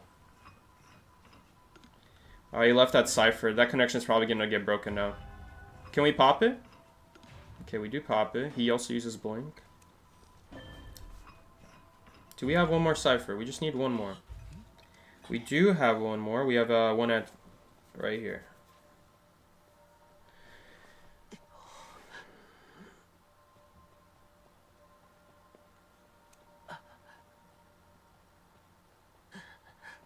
Okay. I'm actually not going to connect it. I don't want to be super obvious here.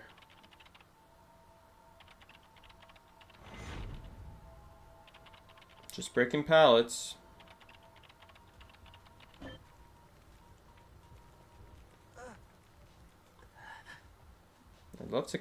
I'd love to cancel his jump here. Free rescue is also something we'll gladly take, and it's not a hit. I will gladly take a free rescue here any day. That just puts us so far ahead now. Unfortunate, did not escape that. Still, definitely stalled out a lot of time, and he can't really pick us up right now. Man, but don't give a free hit, guys. I guess he had to use that pallet, but that's a really big shame using that pallet now, because he's still gonna stay in the area. Okay, he hits me for no reason.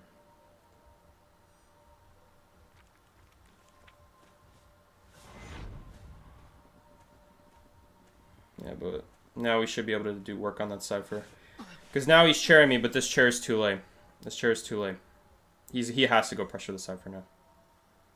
He could have, in theory, camped the other Cypher.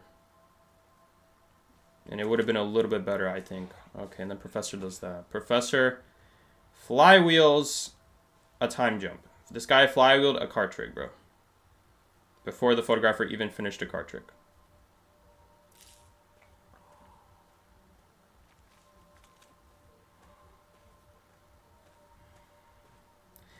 I mean, Professor is going to be able to heal up here, but our teammates are not that great. This Professor, I should say, is not that great. This lawyer didn't really do anything. Like, what was that flywheel? He's saying sorry. No, I feel bad. Maybe he's watching the stream. Okay, we have to do the Cypher now. We're not going to get it. Can we get the rescue off here at least? I mean, flywheel's going to be up in 10. 9.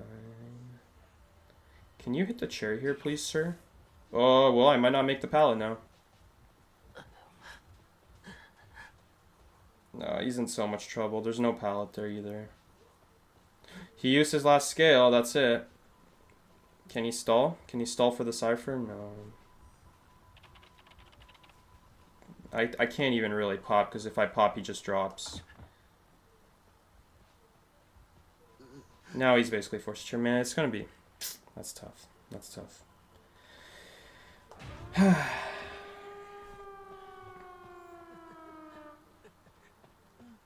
That sucks. It definitely sucks.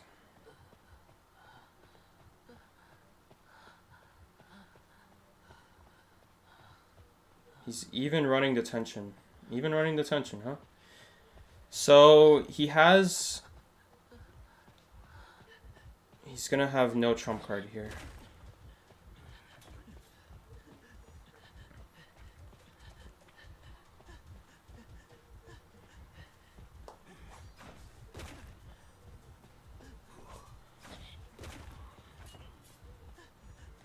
No, that's not good.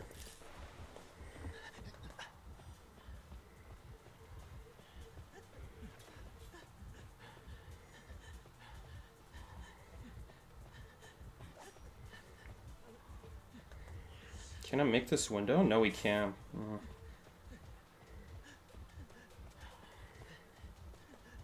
Nice card trick, doesn't do anything. Why would we run back there? And it's just a matter of time before he has his blink up now. Honestly, we actually need a pallet stun here.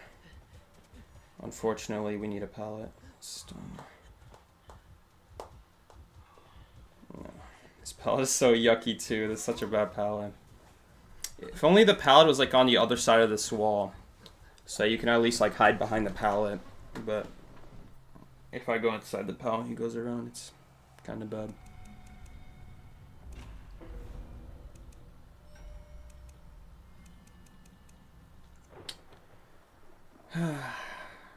Dying to photographer, man. We're even losing matches to photographer. I don't think there's anything I can do these games. There's just nothing we can do. I think we took one kite this game, and that was the QS match. Everything else we like kite when it doesn't matter. I guess we could have avoided dying to that card trick there, maybe.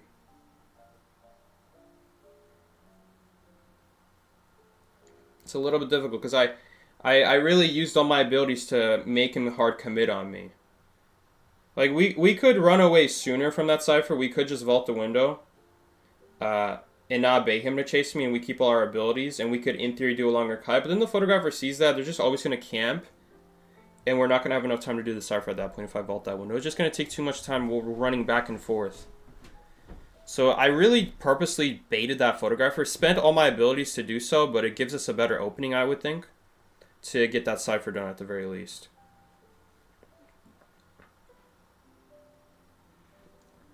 Because if I just run away immediately, hold on to all my abilities, don't bait him at all, he's always going to go backwards because he sees I'm running away ahead of time. So at that point, he's going to know, okay, they're not going to have enough time to pop at that point because we're relying on a pop to get that rescue. So the fact we got a free rescue, and also during that kite time, gave a little bit of time to actually go and run up to that cipher. It would have been nice if they healed.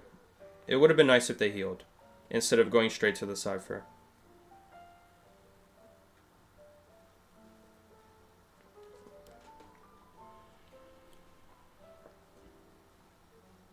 It's like, let's hear your opinion. 2v move for Hunter. 2v Hunter is really unbalanced. Every single update they do makes it more and more unfair for Hunters. Seki, is it worth playing Gardner nowadays after her bubble buff? No.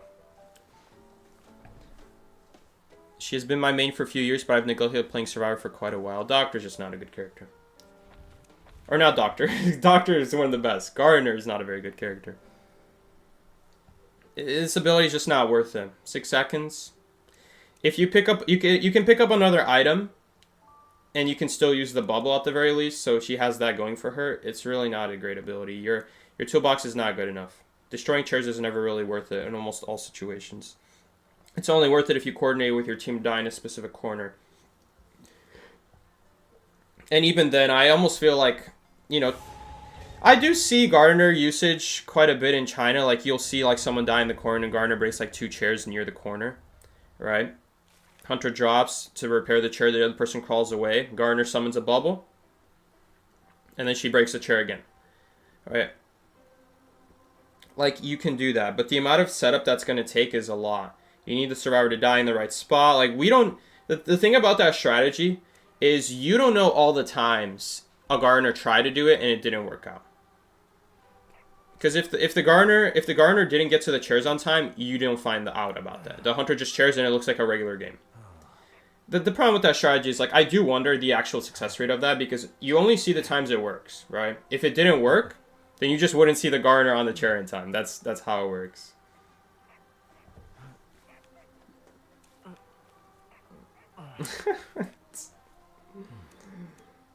Bro, he's back. He's back.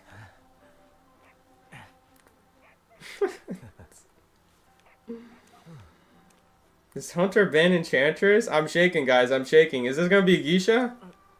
Is this a low tier Geisha? This smells like a low tier Geisha.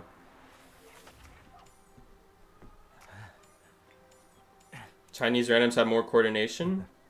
How would you coordinate though? That which corner you want them to die in? There's 4 corners. Which corner are you gonna choose? How do you know which chairs the gardener break? Maybe you went in one corner, you didn't realize the other corner already has chairs broken. There's no way to communicate that. You have to be on voice chat. The only way is if like maybe you're on the chair, and you see everyone's what's it called? Not aura, or that's what it's called in Dead by Daylight, but everyone's outline, right? Outline. You see everyone's outlines, and maybe then you'll see Gardner wasting time breaking chairs, so you know to go die with Tide in that corner. It just takes so much time to do as well. I don't even think it's that worth it.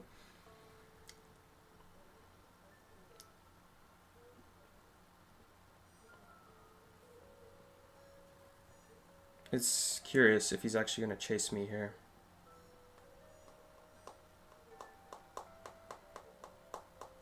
He's choosing someone. He doesn't know who yet. That was a bad ping.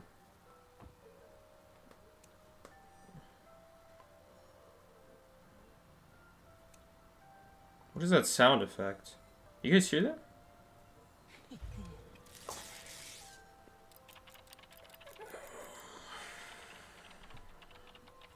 Great. That's not good. We don't have any windows. So sad.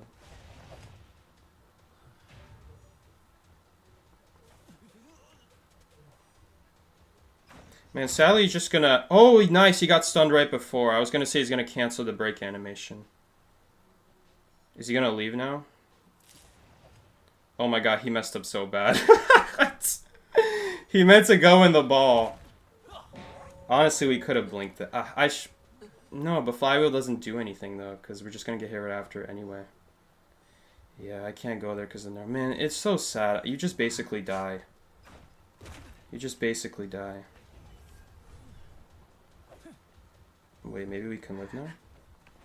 No, we're going to die now. No, my Flywheel too early.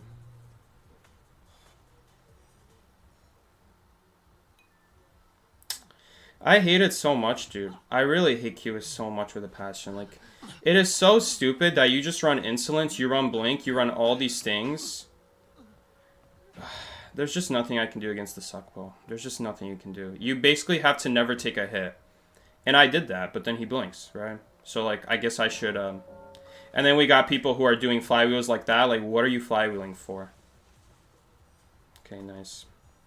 What are you flywheeling for? If you landed the flywheel, you get hit right after anyway. Like, I don't understand these people. These people are actually, like, they actually don't know what they're doing, man.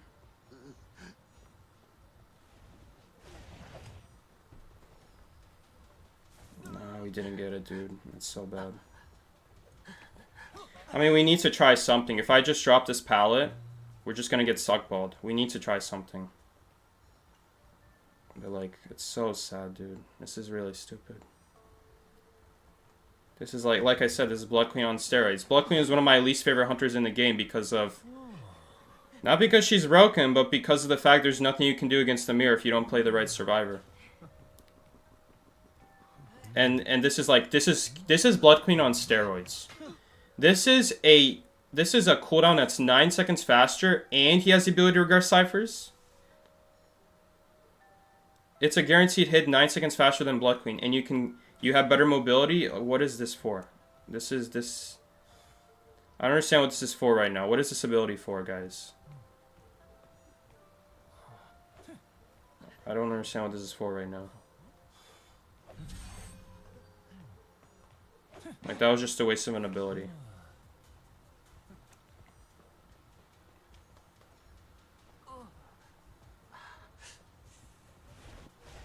Can you body block? Thank you. That was a good body block. A little bit lucky, but we'll take it.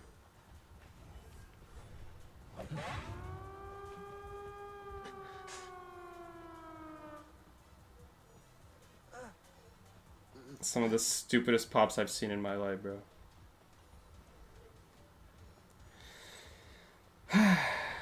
Actually worked out, though.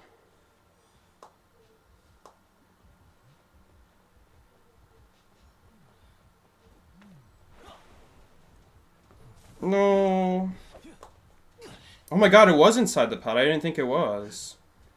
But there's no dungeon. I can't wait to get suckballed, guys. Wow, wow, look at all this skill. Look at the immense amount. Snowman, protect me! Amazing, guys. Amazing, guys. Suckball lasts for 16 seconds. I don't even care that we won. This is so stupid. This is so stupid that, like, suckball's like a guarantee. This guy wasn't even using his suckballs that great. It's so stupid, dude. Yeah, you miss your suckball, and the suckball just lasts 16 seconds. Sure, whatever.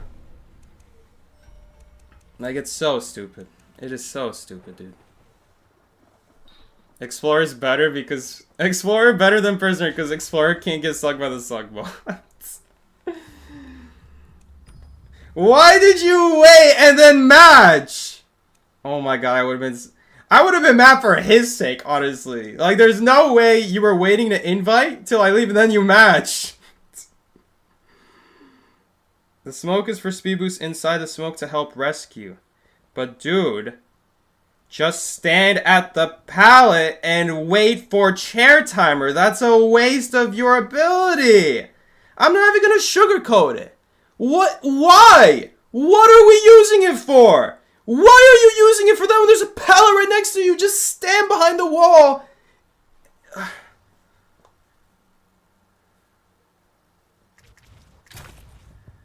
I'm just gonna start the next match. Jesus, bro. Thank you. Jeez. I know you're using it to stall the chair timer. Just don't go to the chair so early then.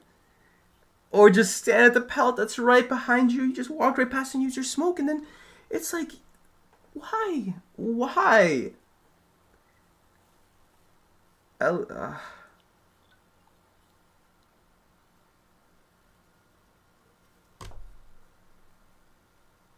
Literally, a pallet was right there, and it's a pretty good pallet too. Hey, bro. Hey, bro, man. We're just using abilities out here. We're just using abilities because we have them.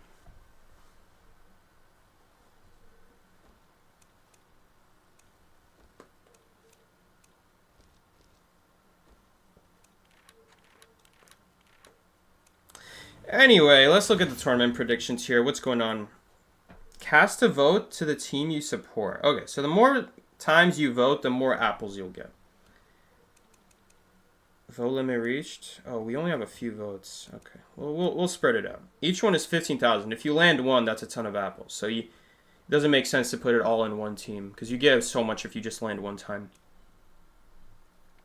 Let's see. RC, Zeta, Weibo, MRC. Let's put it on RC, why not? MRC as well. I wonder if B4U could win. I mean, again, like, Sprinter is one of the best hunters in the world. Like, he could carry. He could absolutely carry. I don't think it's worth it, though, because at the end of the day, you need everyone to play perfect, not just the hunter. And it's a lot of pressure on your hunter. Like, Sprinter can't play perfect all the time. Oh, we only have 3 votes.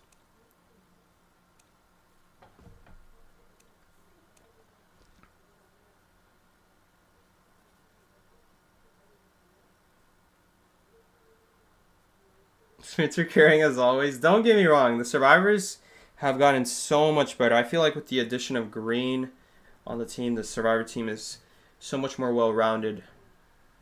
Because Green plays the game a lot. I know he plays the game a lot. So practice makes perfect. If you play the game a lot, you're gonna be able to land those key plays a lot more consistently.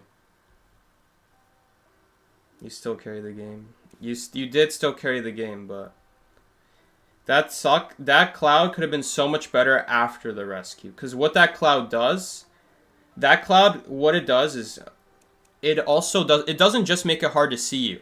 It makes it so that the Qus can't drop any abilities, right, inside the ball or inside the smoke. He can't like drag a ball past the smoke. It blocks it. So that's like a way to stall out the suck ball. Because we can just keep going in and out of the smoke and he'll never get a good shot at the suck ball because it can't go through the smoke. You can't like connect it through the smoke. Underrated ability, honestly, of Escapologist. It rarely makes a difference, but right there it could have made a difference. It's just we're using it for a rescue that no one asked for. Or well, we asked for the rescue, but not for the smoke cloud.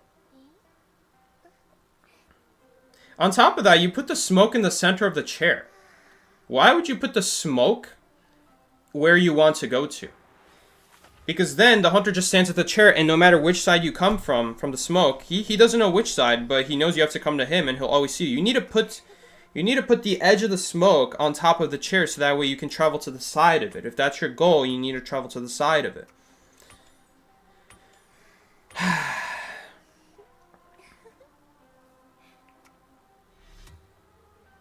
It gives rescue speed. Does it?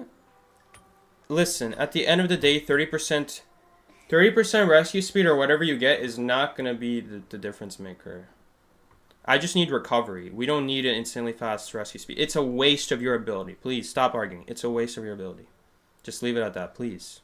We don't need your tiny percent increase in rescue speed for a rescue that takes half a second. Why are we increasing a tiny number to make it slightly tinier? That's how percents work. You know, the smaller the number is, the less it actually impacts anything. That's why faster vault speed doesn't really make much of a difference on someone like Forward or Batter. They already have such good vault speed that it doesn't really affect them anymore. It doesn't really make a noticeable difference. Their existing vault speed is almost always already enough. That's why Postman Rescue Letter sucks, because the rescue speed in this game is already so fast. Anyway, I don't even think that's true. I don't even think that's true about the rescue speed. I'm gonna fact check you on that, but I'm pretty sure that's not even true. We'll check though, I'll check. Why do people play Grave? Because people do not use Gravekeeper for his tiny boost to faster rescue speed. People play Gravekeeper because he's an unchaseable survivor. He has better decode speed than Mercenary. He can reuse his shovel more times than an elbow pad can. Or, let's say First Officer, for example. First Officer has worse decode, cannot reuse his pocket watch, so it's much easier to bait it out. You can take detention hits in the shovel. It's very easy to rescue. People are not using Gravekeeper for the rescue speed. You're looking at the wrong thing here. You're looking at details that don't even matter. They matter in tiny situations, but this is not going to make or break your game. People are not using Gravekeeper so they can rescue 50% faster. That's not why you play Gravekeeper. You play Gravekeeper because Gravekeeper is a good survivor. And that's why people don't play Escapologist, because Escapologist is not a good survivor. I mean, again, I'm not going to shame you for your character you play, because that's why I still accept the invite. I accept the invite because I don't care what character you play, even though Escapologist is one of the worst survivors in the game. He's only good against Goemon and like the S tier hunters, like maybe Shed. Honestly, I don't even know. But he's definitely better against something like Goemon. Escapologist is awful into most things though. He's not a good survivor. He's a worse Gravekeeper. You have the same anti-deco speed, and you're just a worse Gravekeeper.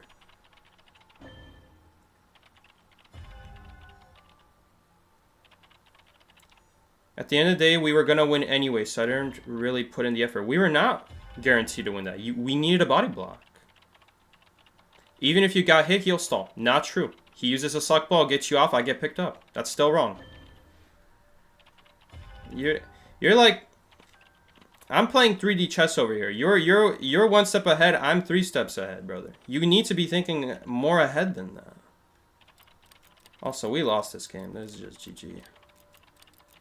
No, it doesn't work like that. You don't heal stall. You can't heal stall because he's just not going to hit you. He's just going to wait for the suck ball, suck you, and then pick me up. And if we pop earlier than that, then he hits one of us, and even if he misses, then one of us is still in the suck ball, and then he hits whoever comes out of the suck ball. There's so many outs for him. There's so many reasons why we're still dead in that situation. We needed the body block. It really mattered to hold on to the smoke. The smoke could have been useful afterwards. Is he going to teleport? Did he just drop a peeper? I mean, I'm at a point where I don't know if you're trying to rage bait me or like why are we still arguing about this? Like, there are reasons on top of reasons of why this is, of why, unfortunate, but of why that's not why this is like a lot of the things you're saying right now are there's so many outs for the hunter. So many. Outs on top of outs.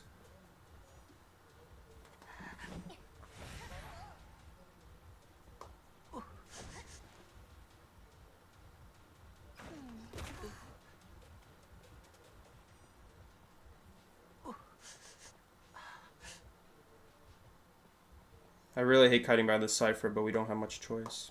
We really need this pallet.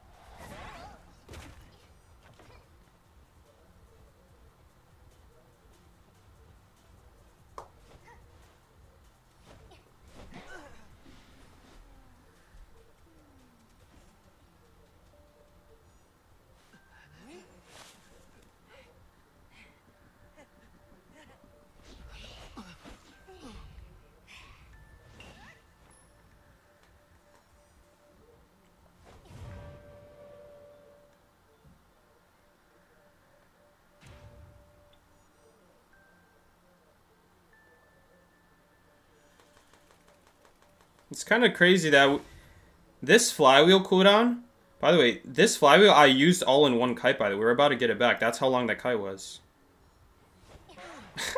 Okay, we'll take it. Unfortunately, I don't think we're going to get it in time. We're not. Oh, he hits the first officer. Now we have a chance.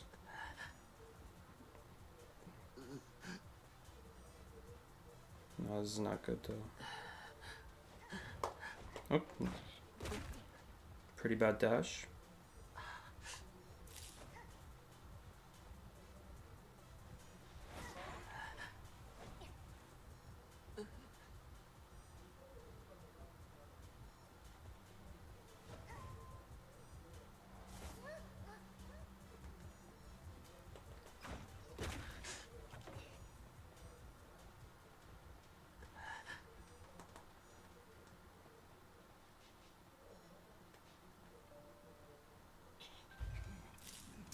Well, we don't have another Cypher. This is the last Cypher.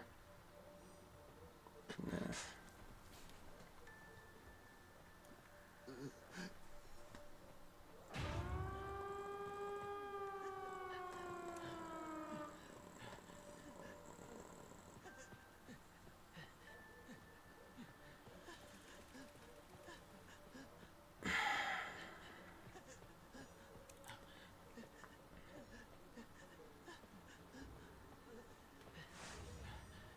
Man, so we're basically dead. Please just waste your dash. Okay, maybe we can live for longer. But it's still not gonna be enough, unfortunately.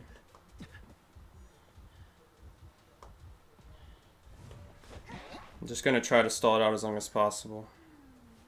Every second counts right now. As long as we don't go down near the gate. She's also behind a building right now, so she can't just fly up very easily. She has to walk to the side here, then fly up. But is it going to be enough, though? Because that cooldown's going to be 8 seconds. We kind of need a first officer pocket watch hit here. I don't think we'll make it. Are we?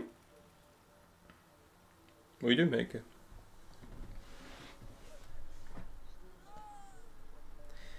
Absolutely saved this game. We absolutely carried. I'm not even going to sugarcoat it. We carried this match. We would have lost this match if it weren't for the 2 amazing rebound kites. Really bad first hit, but then after that, Geisha couldn't get another hit on the first kite. Thoughts on Violinist? Violinist is a pretty bad hunter. They need to buff him. He's not good enough. You're sorry you're not trying to rage bait? It's okay. I'm just glad you're being genuine here, because I got people who actually like be trying to rage bait. Yeah, I actually fall for it so bad. No, that's alright. You play what you like. But oh, you know what? Let's check on the rescue speed thing since you brought it up. Is that even a real thing? 16.9 movement speed increases. That's movement speed. That's not rescue speed. This is moving chairs. First time escapologist, that's the extra hit. Your vaulting speed increases by 10%. You don't actually gain faster rescue speed. Which part did you think increases your rescue speed? None of these abilities increase your rescue speed. Are you talking about the Persona ability that everyone carries? Risky move? Yeah, Escapologist does not increase rescue speed. He doesn't do that. He has vaulting speed. He has slower decoding. And he moves 35% faster. But he doesn't rescue faster. Movement speed is not the same thing as interaction speed. And interaction speed is not the same thing as rescue speed. Interaction speed does not apply to rescues. Mercenary does not rescue 10% faster. Coordinator does not rescue 10% faster. Rescue speed is a separate number from vaulting speed. It's the same number for drop speed. I guess it's actually a good point to mention, because if vaulting time also increases pallets, I guess it's pretty easy to mistake that vaulting might also increase rescue speed. Maybe that's where the confusion is. I don't know. You swear to God it said that? I didn't think so. I had one time like a survivor who was so toxic in post-match and saying something that wasn't even true. They were saying that breaking wheel spikes decrease your decode speed. That was the stupidest thing I ever heard. They were so upset in post-match because I wasn't removing spikes against full presence wheel and that my decode speed was being reduced. I swear, man, I don't know if people just assume things. Do they remember stuff from the other section of the book? So they're misremembering stuff? Like, dude, I don't even know.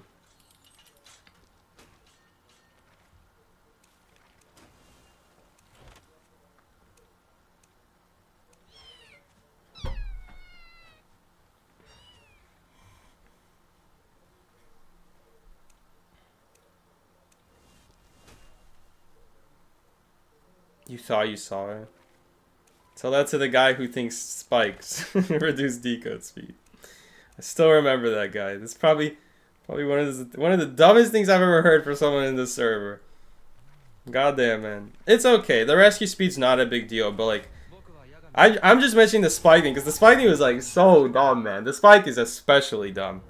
Like that would change how you play against Wheel if that was an actual thing. So I imagine that guy's removing his spikes when it doesn't even matter to this day. Like he'd be removing spikes before he starts a cipher, not realizing it doesn't reduce your decode and that he's anyway going to get double spiked. Like that guy, I could probably match with him to this day, and he's probably ruining my matches against Wheel. Like, I wonder why my decode's slower against Wheel when we match against that guy. I wonder. But yeah, it doesn't increase rescue speed, unfortunately. It would be nice if it did. Like again, it's like a small thing. It would be a small thing, but it wouldn't save Escapologist. Because like I'm in your stream. We're matching so many people. We're matching so many people who know the stream. Welcome. Oh my god, and then he's got no borrow time. I can't take you guys seriously. You guys gotta be trolling me. You know the channel. You know who I am. And you're running no borrow time. What are you running no borrow time for? Are you running it against Go-Man, I guess? I can't, man. I can't. I guess to be fair, I'm playing Prisoner. What is this guy? This guy's also running no borrow time. I'll take Chip. The first officer's named Ragebait, and he's the most sane out of everyone here. Like, I swear to God, bro. I swear to God, this is absolutely ridiculous. I can't with these people, dude. I can't. If this was Tano, she would have already quit rank 10 times by now. Oh, great, and we die. We just die now. Oh, I can't wait to die, bro. I need light broken windows here, dude. I can't wait to flywheel a Chip hit Foggy just for me to get hit right after. Tied flywheel next match? Yeah, with the first officer on the team too, imagine.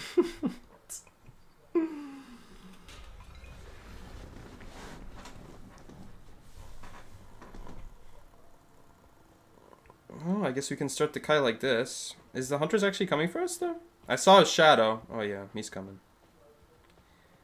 Honestly, this might be our best bet, because we just want to run away from Ripper. We just want to get as far away as possible. It doesn't really matter where we end up. We just want to waste time here.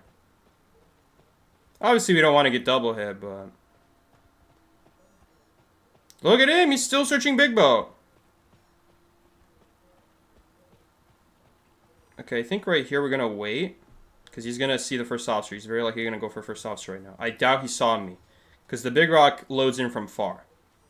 There you go. If I kept running there, he would have seen us. And then not only would we be getting chased, we'd be getting chased on top of First Officer Cypher. So neither of us can decode. Technically, I'm not decoding right now either, but First Officer is way better to get chased than a prisoner is. For us, not for him. Of course, he gets double hits anyway, though, so what does it matter? Goman decreases Survivor's vaulting speed. Okay, so there you go. There you go. That is something that was in the game. See, that one I'm not going to knock you for, because that one, that used to be in the game, that got nerfed. That got nerfed. He does not reduce vaulting speed anymore, but he used to, but not anymore. You don't vault slower in a Goman cage anymore.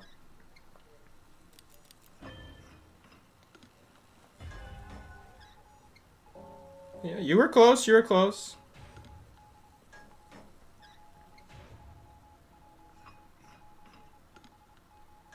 What a great rotation. That's such a good rotation. We managed to pop 2 Cyphers for free. And we still have lots of progress on Big Rock. Or not lots, but it's something, you know. With the First Officer's chair time, but we don't have Tide. Honestly, I actually think we still tied this game. Because we don't have Tide for this First Officer to not get farmed on the Cypher over and over. Who cares if his chair timer is longer if we can't start the Cypher next to him? That's assuming we even get this rescue, honestly.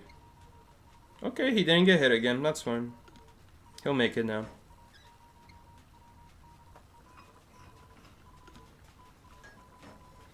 Honestly, could be worse.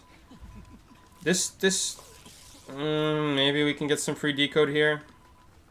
It's the same problem, though. It's the same issue, though. It's the same exact issue. Oh, but he's not decoding it. Oh, no, he's leaving his target. Yeah, okay, so we'll take a free rescue here. I'll connect Big Bow to shore so that our composer can finish it for free. And we'll make it before half. We'll be fine. We're just going to cut right through it in between this tree right here. And we'll be fine. And we'll connect the Cypher. Oh no, he's going to pop it already. Okay, so let's just connect it from here. Let's just finish it from this connection. I'll give the electric field to the Prospector in case it matters, in case he gets chased. Oh no, but it's going to disappear because Big Bow pops. You know, maybe he's like faking. Honestly, not a bad strategy from this Prospector. Not popping Big Bow right away. I know we're going early here, but this is like the closest we'll get to the chair right now. Unfortunate. That was a big hit right there. We still make it though, but it's not great. Oh, he's just gonna pick up. He thinks the Cypher's almost primed. It's not. Honestly, he had time to kill that First Officer. We're still not out here though. We're still not out. Also, Composer's rescuing and he'll not borrow time. Okay, yeah, you see. Yeah, so he's still gonna have time to kill the First Officer here, maybe. It depends where he dies. If he dies behind a pallet here and the Hunter has to break it, then maybe we'll have time to pop. Dude, thank God everyone without borrowed time is not getting chased, thankfully. Whew, that was a close one. Thankfully the people who did stuff at the end are everyone with borrowed time. I guess Composer had to do something though, so it could have gotten bad if he decided to camp. But he most likely would try to double hit me. He probably wouldn't try to double hit Composer because he doesn't have any info on Composer. He doesn't know about Broken Windows or Flywheel. Even if he sees Flywheel, he doesn't know about Broken Windows. Are we still fine here though? I don't think we are. I don't like that this guy is so close to the gate. Because if we get teleported on... Dude, I wish that guy could send energy to us. Watch us die now because of that. Please? Please, please, please. Alright. Whew, we're fine. Whew. That was a scary match. That was a scary match.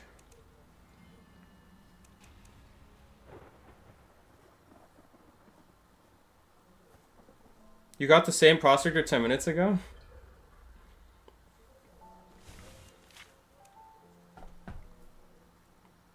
Pretty good. He did like one thing. He did a good rescue. That's all we really needed. He chaired Prospector after that. It's like the Prospector chair doesn't do anything. It would take him the same amount of time to heal as it took us to rescue him. But the only difference with putting him on chair is you potentially cause it to be faster. Because with rescue is... If someone's near the chair, they rescue him very quickly. Healing takes time, on the other hand. It's like guaranteed time with healing. Yeah, you don't get a chair out of it, but if your priority is killing your first target, you shouldn't be chairing other people, honestly, because you're just wasting time, not forcing the watches out. So if that Ripper didn't chair that Prospector, he could have chased the Prospector, the first officer sooner, so he would get his watches out sooner. He would still survive until the watch runs out, but he just gets it out sooner, which means the chase eventually stops sooner. But Trained Prospector doesn't do anything there. It took us about the same amount of time to rescue him as it would take for him to heal himself. So he saves a self-heal, and he has an extra chair that won't matter that game. Like the Ripper gave the Prospector an extra chair. That's not going to matter because this Ripper's already struggling to kill the first officer. There was no point chairing the Prospector. He just gave extra time to us. I mean, you guys saw how close it was. We barely got that cipher done. It was all because he spent that extra like 20 seconds chairing a Prospector and then running back to the first officer.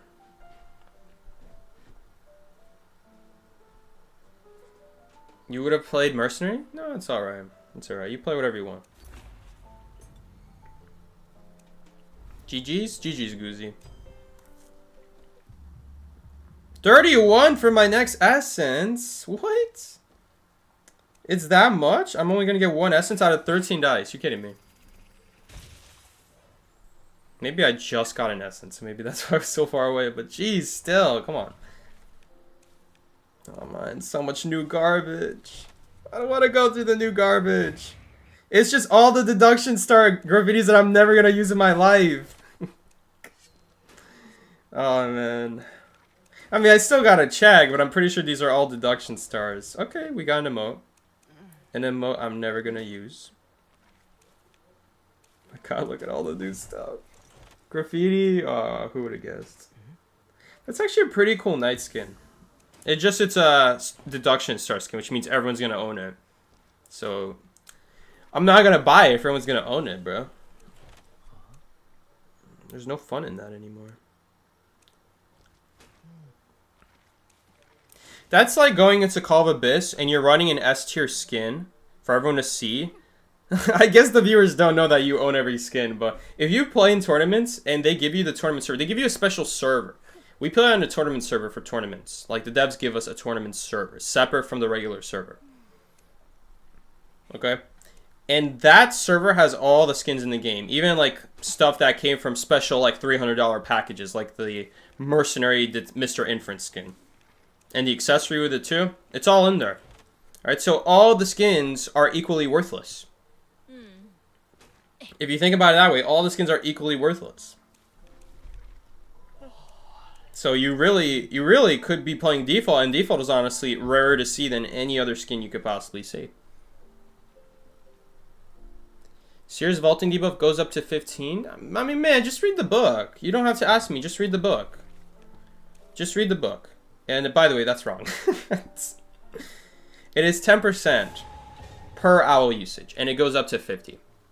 I guess the game doesn't say that, but it does go up to 50. There was a persuadable video on Seer, like when he first came out. He tested it, and it goes up to 50.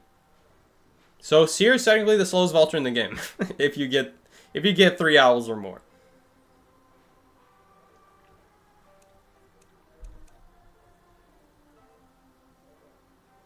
Sensitivity should be removed for Doctor. Honestly, now that Doctor's so good, it probably should be removed. They added it before Doctor was good, though. You know, all the things now together are very good.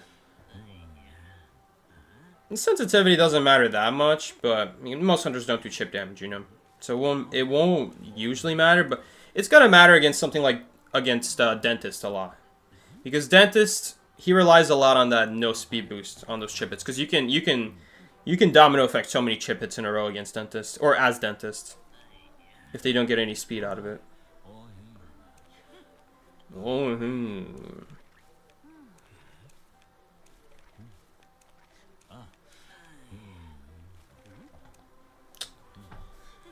oh yeah.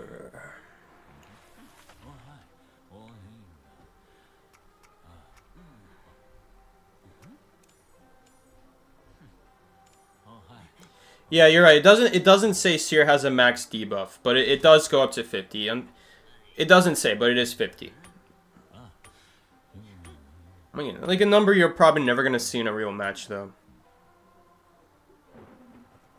Maybe you'll see it in like 2v8, because there's twice as many hunters. You have more hits to work with, so there's gonna be a longer time that you're kiting and seeing the hunter. Also, because there's more survivors, there's more distractions to farm owls. You know.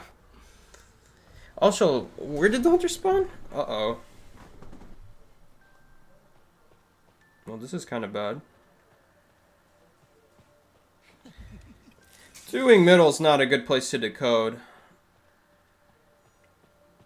We're not gonna ever do middle as prisoner, it just doesn't make any sense. We'll set up a connection, maybe it'll like distract the hunter. Maybe he'll search the cipher harder, thinking there's a prisoner nearby somewhere. Like, we're gonna lose 5% decode on the cipher, it's not a big deal. We'll just get it back real soon here. Okay, it is a queen bee. Okay, queen bee.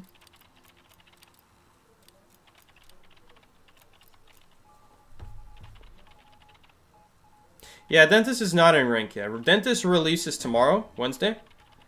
But he's not gonna be available in rank still. It's gonna be the week after that, most likely. Because, you know, the first week is like for early access for people who pull him from the Essence. After that, it's for everyone, but you just can't play him in like 2v8 in rank and a couple other modes. And after that, he's available in rank. And I will say, I think Dentist is a pretty good hunter. I think Dentist is pretty good. I've gone against him a few times. Obviously, when I haven't played as him, it's harder to see like the controls of the ability. Again, like I'm trying to see what's going on in my matches, and I sometimes will go back, but I don't understand. Like, for example, the wall ability that he does that slows down survivors, that becomes solid sometimes and just prevents you from walking through. Yeah, the guy actually wasted my Weber's Law.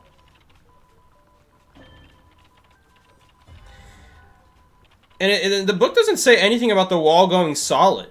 So it's just really confusing. So I'll have to play him. And then the other thing is, like, it says other things like the objects do not prevent UV radiation at some point. So, like, does that mean that regularly the UV radiation square that he places on the ground doesn't go through walls? This whole time I thought it did. Like, this is the kind of thing where, like, I always say read the book, but I'm gonna be honest. The thing about the book is also, let's say, it's not very clear until after you play a hunter, you know? I'm gonna be honest here. I always say read the book, but you kind of have to try out the survivor or hunter in like a custom match. Or just play a quick match, you know, it doesn't have to be custom and like in 1v1 mode. That's usually what I do, but it's like nothing crazy, you know. Nice free rescue. That's a great trade for us. Why is he overcommitting on us? I don't know why. Maybe he'll come for us now? No, he's still committing. So we just got a free rescue for no reason. I mean, if I'm going to have teammates who spawn in the corner on Chinatown, like that perfumer, that one game. Is this guy sending energy to me? No, he's not. I'll make his cipher catch up a little bit here. We want the ciphers to be even. Maybe she's coming for me? No, she's not. Okay.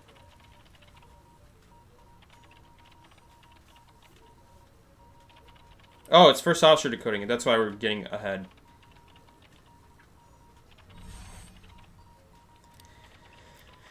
Let's help the first officer catch up here a little bit.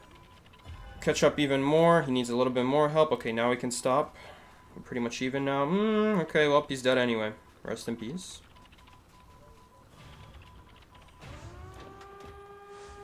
I think we'll just pop. He already used his teleport.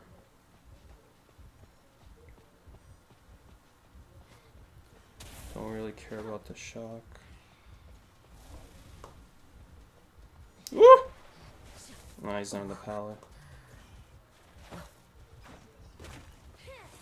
And we're not going for dungeon or anything like this. We could have, honestly, if I didn't waste that flywheel, but now we're just kind of dead.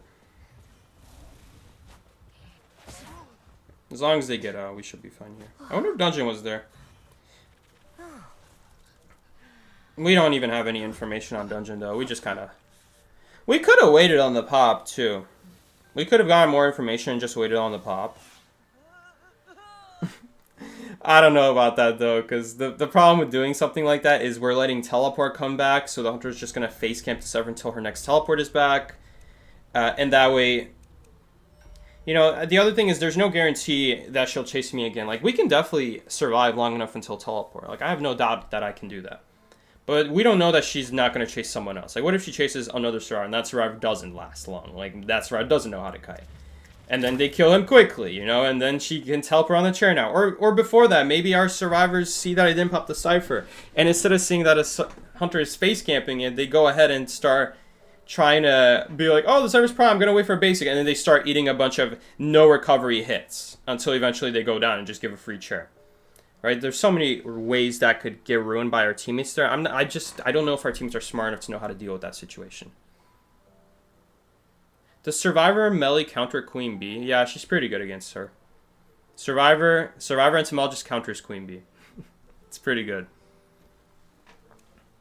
Especially with the lower cooldown of the bees. Now the cooldown for bees for Entomologist is only 14 now. Used to be 20. You know, you could definitely squeeze in a hit at 20, but now with the bees, man, you have to spend so much energy as Queen Bee to just get rid of the bees, unless you want to get through with basic hits. But then basic hits do the same amount of damage as like a chip hit to the bees, so it really doesn't matter. It's 15. Okay, well, it's 15 seconds. It feels like 14 because when the bees run out, it's already 14 seconds. You know. You hate Queen Bee? Queen Bee is pretty annoying. I'm not gonna lie.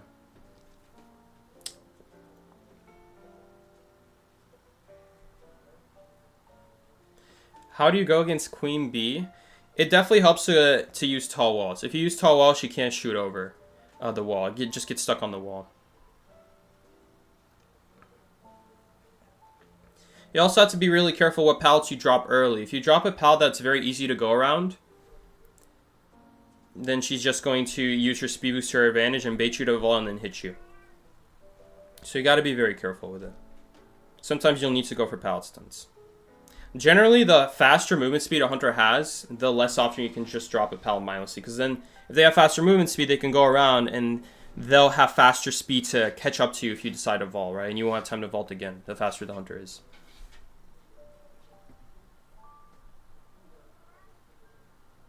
Kind of like Geisha and Gamekeeper counters? Not necessarily.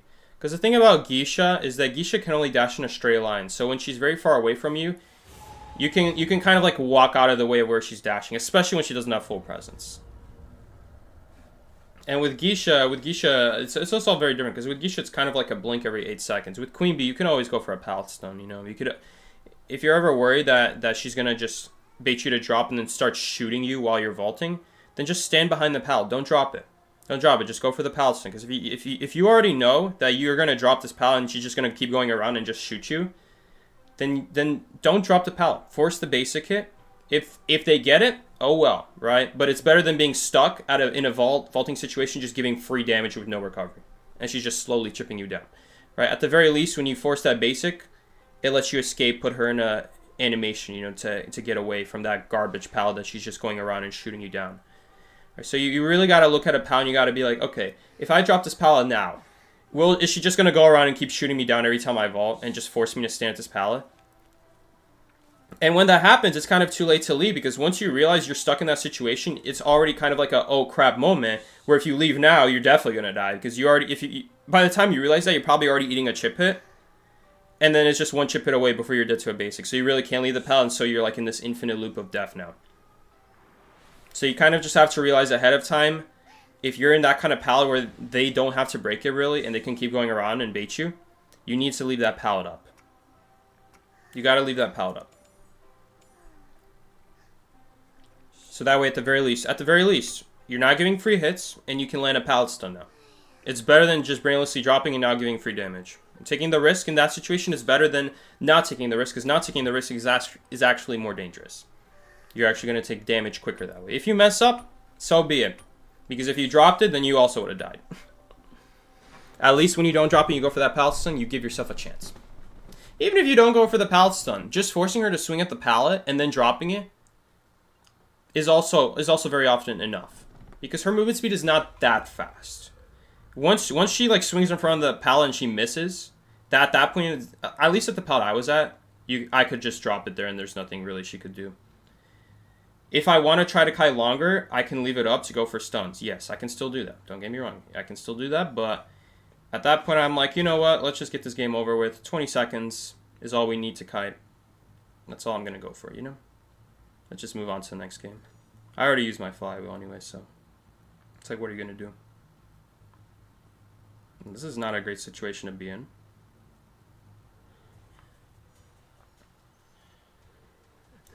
Neither is that Shaq Palado, to be fair.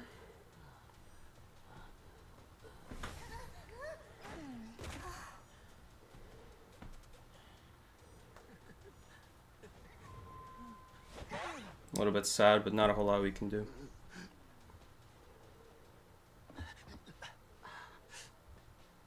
You see how, like, bad this pallet is, though? Holy, we didn't cancel the dash still, even though I looked at her? I tried to grab the butterfly and look at her for a brief moment. It didn't work out. It actually didn't cancel the dash.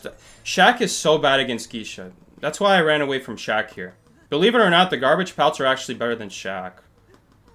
I don't even think they rescue her. We can just tie this. We can tie this. It really sucks that that kite didn't work out, but it's whatever.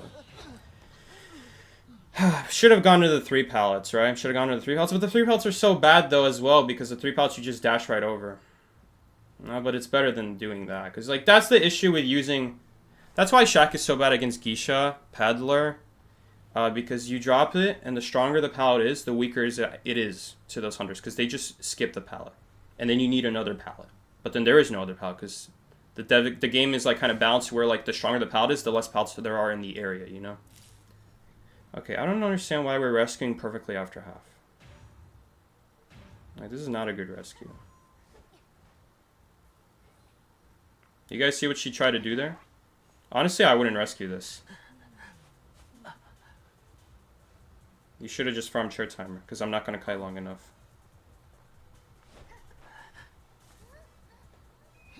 Maybe he'll grab the butterfly? He did grab the butterfly. But why is she cheering the first officer? Bruh, come on now.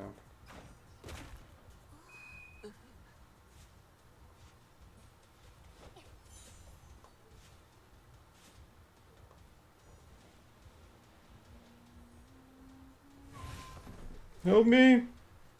Come on, you had a stun, bro. You had a stun. That cheerleader had a stun. Come on now.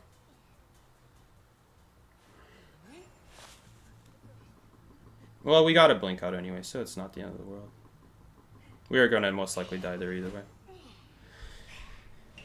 Just a little bit annoying, because she could have... She's not really following me, but she's also not dropping the pallet on the hunter. So what is she doing? She's not... She needs to make up her mind. You either stand at the pallet or you follow me.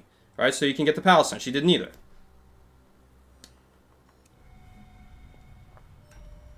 Just a little bit frustrating. Because people's like assisting is like not even assisting, really. Like... I still basically feel like I'm on my own here. Like, this cheerleader is making me feel like I'm basically on my own. Like, I'm getting these buffs that I can't really use. I need to really stall. I mean, I need help stalling. I don't really have abilities to stall it with. I need extra someone's health. You know, someone's health to stall it up. I love how this dancer's like not even checking around the corner to see if she's actually getting followed. Blindly running through the pallet. She didn't at least run to the second pallet in case she walks through.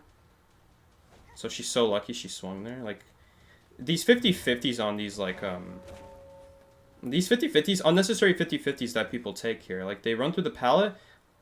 If, in the case that she rocks through the pallet as well, you should have gone to this pallet next. So that way you can still play around the next pallet instead of giving a free hit.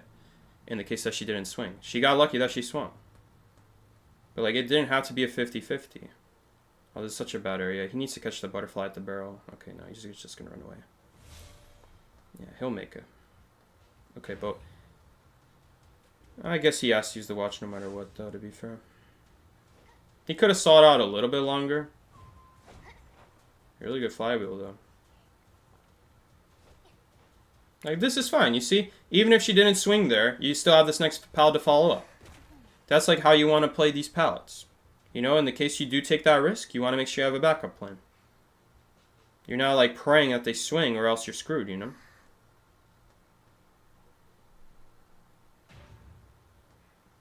Let's see. I mean, we can still tie this. She used a teleport, right? She used teleport?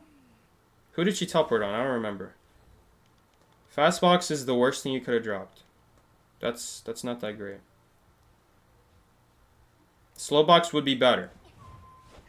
Slowbox would be better because if she dashes to the other side of your pal, The slower vault, the slower swing speed might make it so you might have time to vault on the other side before you get hit. Like, the problem with this fast box is that the extra time you save doing the gate now is wasted because you spend time dropping the box. So you really didn't gain anything. You actually even lost, to be honest. Or if you're going to drop a fast box, at least drop it inside the pallet. Because it still would have reached the exit gate. So that way the hunter can't break it or else they're going to get stunned, you know? Like, people are just, like, dropping stuff and not even getting full value out of it. Oh, is that our teammate? Oops.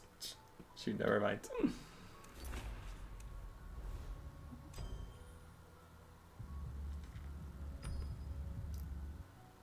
Yeah, it's whatever. At least they tied, so it's all good. That was not looking like a win anyway. 1, 2, 3. Not after that basement.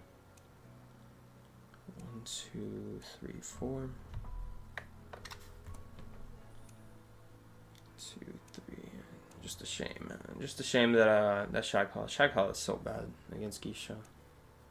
I mean, the problem is, like, where are you gonna run though? Where are you gonna run? I guess we should have ran middle, huh? We should have ran middle. But then someone's decoding middle. I think it's still better because we're not gonna be at middle for long, and that way we just guarantee we don't take a hit for earlier in our Kai. But then again, we also gain a lot of, like, time running away from the hunter, to be fair, you know? And then we got the pallet stun too. Like, we still wasted a lot of the hunter's time running away to a worse kiting area, and then we just rely on the shock. It was really just that we're too far away to use anything good, though, is the issue. Like, Shack is not good. 3 pallet is better, but it's still risky. She can dash over.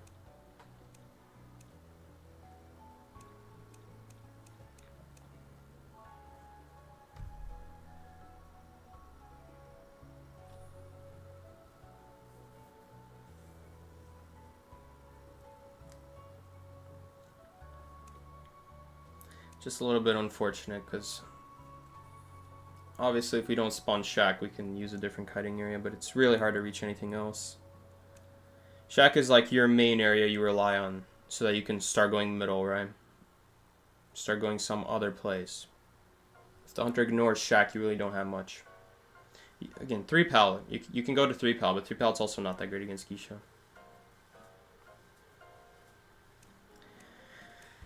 One, two, three. Okay, so we got... Bro, can the news get out the way? Thank you. I hover my mouse over the weather and then it's showing me all this random news.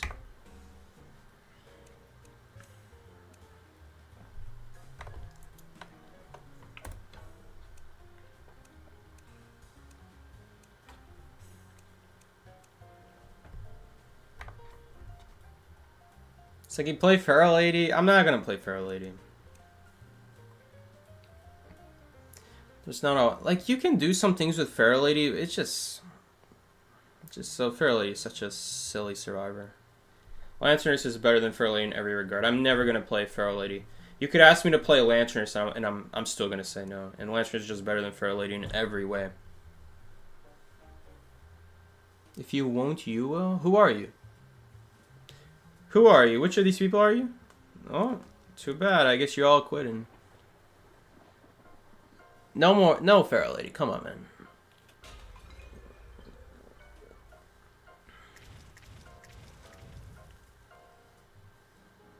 Why not Lanternist? Because I just don't play Lanternist. Imagine if Shaq had 2 pallets in both paths. Yeah, imagine. You know, Hospital actually used to have a pallet on the other staircase. It was a staircase with a hole. You know that hole that you drop down? Right after going down the stairs? The one in the wall? The one next to Birdcage. Basically, the staircase next to Birdcage, there was a wall right there. Or a pallet right there. Into that doorway. Right there. You're not even one of them? Okay. Who is this guy? Oh, no. Rockin' no, bro. Oh, whatever, he's here.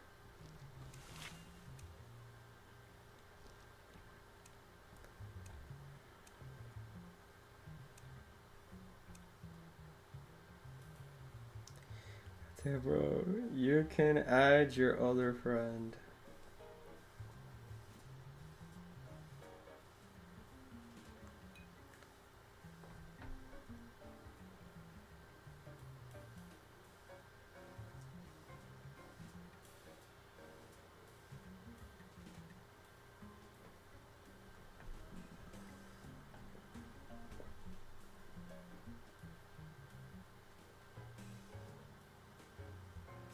You're not even that bad. Alright, alright. Alright, let's see it then. Let's see it. You're not even that bad?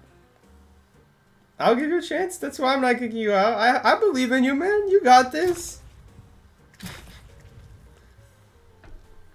There's no more smokes on the chairs like that, please. You're already playing one of the hardest to use characters in the game as is.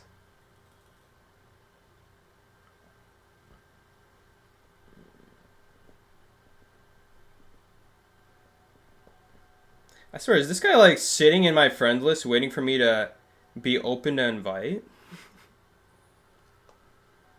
Yeah, honestly, Escapologist is like a challenge character at this point. Like, he's a character you play when you've mastered everything in the game, honestly. Because he's just that weak. There's a lot of mind games with him. You have to combine in the right area too. And some hunters it's not even that great against, so you're basically down to rock hiding and an extra smoke hit that you gotta time well.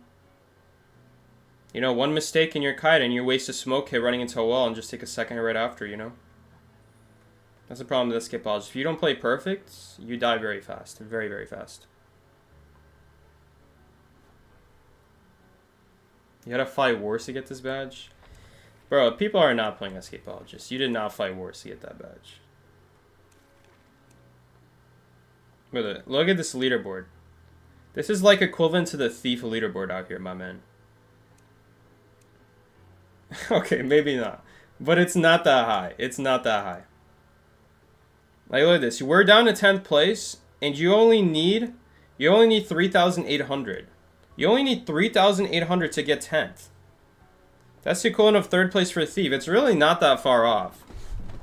About as many people play Thief as there are people who actually seriously play Escapologist. You do not fight wars to play Escapologist. You want to see a war? Mercenary. That's war right there. Honestly, Gravekeeper. More people play Gravekeeper. Mechanic, that's a good one. You see all these people who want to be Persica so bad? Or even something like Lawyer. You know, they want to turn off their brain.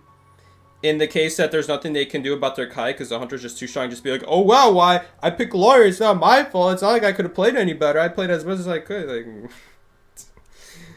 it'd be like that. That's why I liked playing Prisoner, because Prisoner there's like a lot of outplay potential. There you really could be any hunter, really.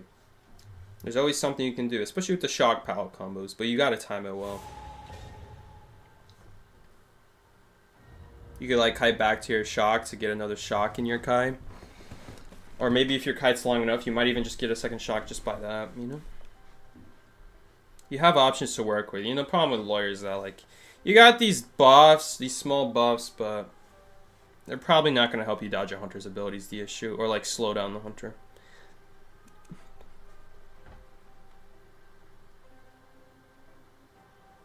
The 70k Lucky Guy points person? Is that a real thing in the server, or is that a Chinese thing? That's got to be a Chinese server thing, right?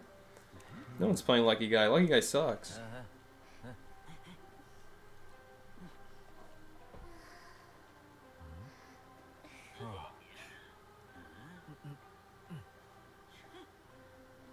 Lawyer's bad against undead. Honestly, I'd rather be Lawyer than Prisoner against Percy. Because one of the scariest things about Percy is you take a vault and you could get Terror Shock on the last frame of your vault. By a dash. And the thing about Percy too is vaulting speed really matters a lot against Percy. So Lawyer also has that. What are you talking about, Lawyer? Bad against undead. Then what about me? What about Prisoner then? Percy's not a good hunter. Anyway, Percy's not a good hunter. That's not a good comparison. He could have a good start and surprise someone, but they'll always crawl to like a window or something like that. And then they'll get a better start on their next kite. It really depends, though. You meant Prisoner? Oh, okay, I see.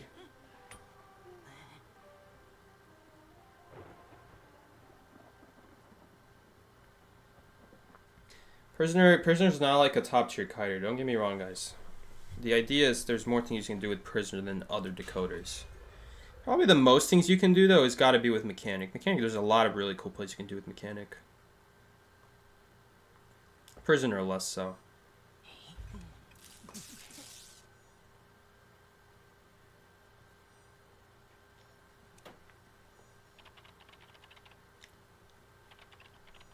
Magician is very good against Axeboy.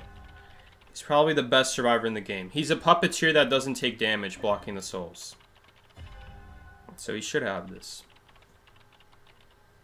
Maybe like a Blink Terror Shot could throw him off, or a soul he didn't see, but... Oh, well, he had to use his illusion on a basic. That's not a good start. At least he avoided the hit right after, but what about the soul now? He's probably going to take a hit to that. I guess he could have illusioned the hit as well there, right? It's hard though. It's really hard.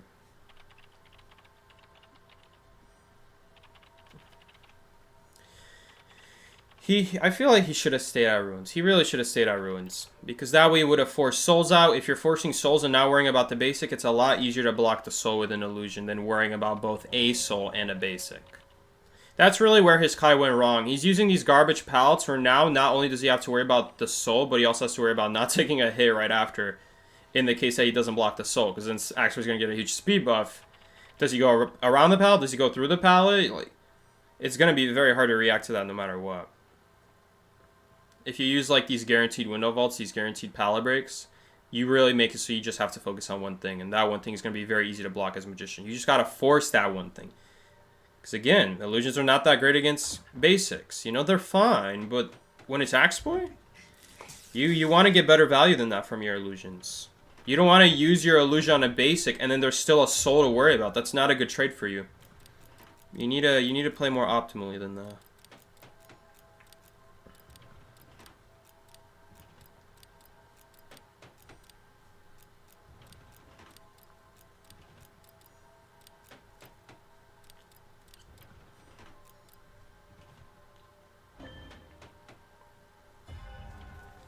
Now that he has presence, it's going to be a lot harder to survive now because if you try to leave the tree to force the purple, then now you're getting slowed down, so the basic could still be in play. He also has 1000 presence, which that could make him easily catch up if you try to transition, so now it like removes transition options. The best time to Kai Axeboy is really in the early game. That's when he's by far the weakest.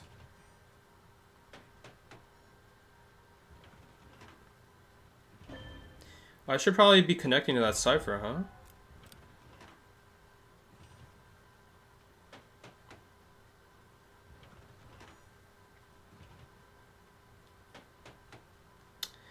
Well, I guess we're gonna have Perfumer decode it.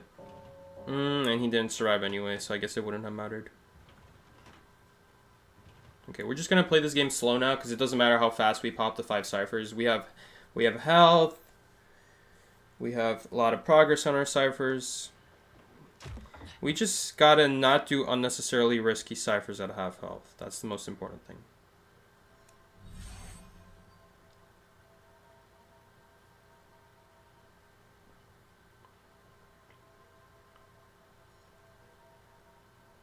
We can also finish the cipher on the connection. Let's see. Yeah, we can definitely finish that. If the hunter's not guarding it, I'm gonna connect it. Yes, let's connect it now. We'll get some decoding on it. Come on. Okay. It's gonna force him to have to go backwards here. Wow, really nice perfume there. I don't know why he swung there. Okay, nice. He's here. It doesn't really matter if he's here. He can take over the cipher in case we need to go rescue. He's leaving early. I don't like that. I don't know if I like that, because now we might not even finish the cipher. Okay, we are, thankfully. Because if we don't finish the cipher, you're just going to have to come back, you know? When it otherwise could have been popped, we could have avoided a chair. That chair's going to make a big deal, because it means that if he teleports away... we were going to have more chair time than if they were at a half health. Like, if they were... Not half health. If they were at half chair already on their second chair. We're not going to have much time to, like, actually save them now. Because, you know, now it's her first chair. It's her first chair. We have options here. The hunter has to make a difficult decision. Does he leave? Because if he leaves, we're going to have plenty of time to rescue here still. But the hunter used Blink anyway, so it doesn't really matter. It's just, you know. These little things could make a difference. Moving the chair away. That's actually worse. That's actually worse for us if we wanted to rescue, because now I have to not only get past the hunter, but also walk further away to actually get the rescue. I guess it's further away from the exit gate, but when I'm coming from the direction of the exit gate, if I had to come from the direction of the exit gate, or like coming from hospital, let's say, it doesn't really matter though.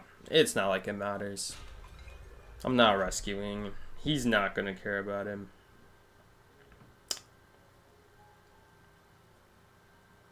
My girl was watching your stream and then I got a message, you know, I was like, no way. That is crazy. That is crazy. Even your girl watches me, huh? Damn, bro. You guys are just together in the same room, like snuggling together, putting up Psyche on the TV screen? That's the funniest thing.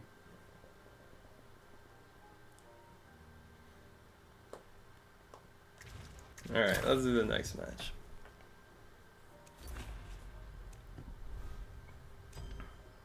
It was to put pressure, hoping you didn't see. It doesn't matter. Yeah, it doesn't matter. Put pressure? Yeah, that's fine. I'm probably moving it away. Psyche, you're the GOAT.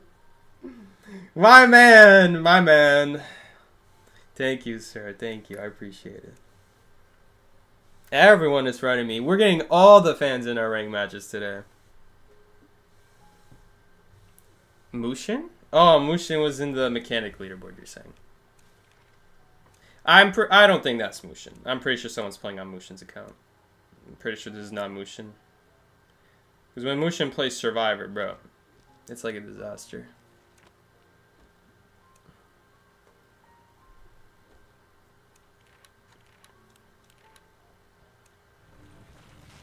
Like, don't get me wrong, he's still better than a random, but I think his risk estimation is a little bit off. He'd be going for some of the riskiest stuff, and we lose the match because he went for something really risky that there was no reason to go for.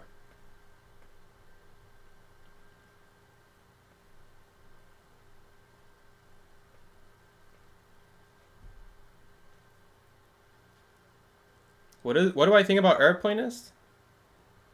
If you go against Goatman, Airplanist is going to be better than Patient, but against almost every single hunter, Patient is just better, especially after his buffs. The animations are so much faster. You don't have as much versatility with the directions as Airplanist can, so you can choose to go in different directions every third of the way in your dash, but the animations are so long for Airplanist. Without the flight, without the ability to fly and like cancel those animations, the regular jetpack is just way too slow. It's okay, and against some hunters it's very good still. Don't get me wrong, but I'd say Patient is just better. Just against Goatman, Airplanist I'd say is better. Especially because like you can control the directions. You don't want to do one big jump, because with Goatman he'll easily counter that. You want to go in multiple small directions.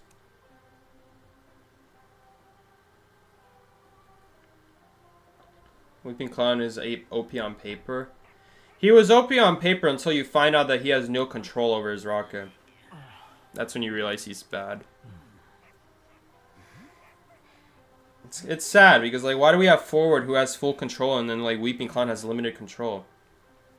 I don't think Weeping Clown should have limited controls. He should be as good as Forward, honestly. Give him the same controls as Forward. Nerf his decoding speed if you have to.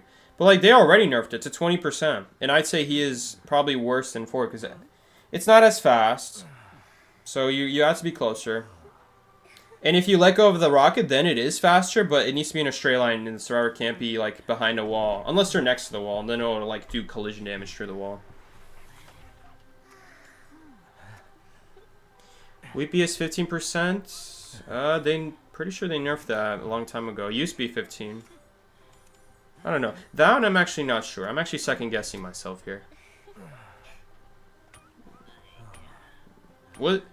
They did. I do know they nerfed Weeping Clown's decode at some point, but did it really start off at 10 and then went to 15? I'm pretty sure it went from 15 to 20, and that's not even a new nerf. In Elio's wise words, he's just a worse patient. Shoot, where did Hunter spawn? Who is the hunter? Oh man, do we die now? Please don't spawn next to me. I'm just gonna go up these stairs. Don't mind me. Oh, it was Wu Chang. Okay. Wu Chang. No, I'm not scared anymore. I was scared until I heard it was Wu Chang. Okay, and then since I didn't see where he spawned, I didn't realize where the cipher's going to be blocked. Well, I guess we're just waiting here. Because by the time we walk over to that cipher, this one's going to be unblocked. Honestly, we could have done that one first, though.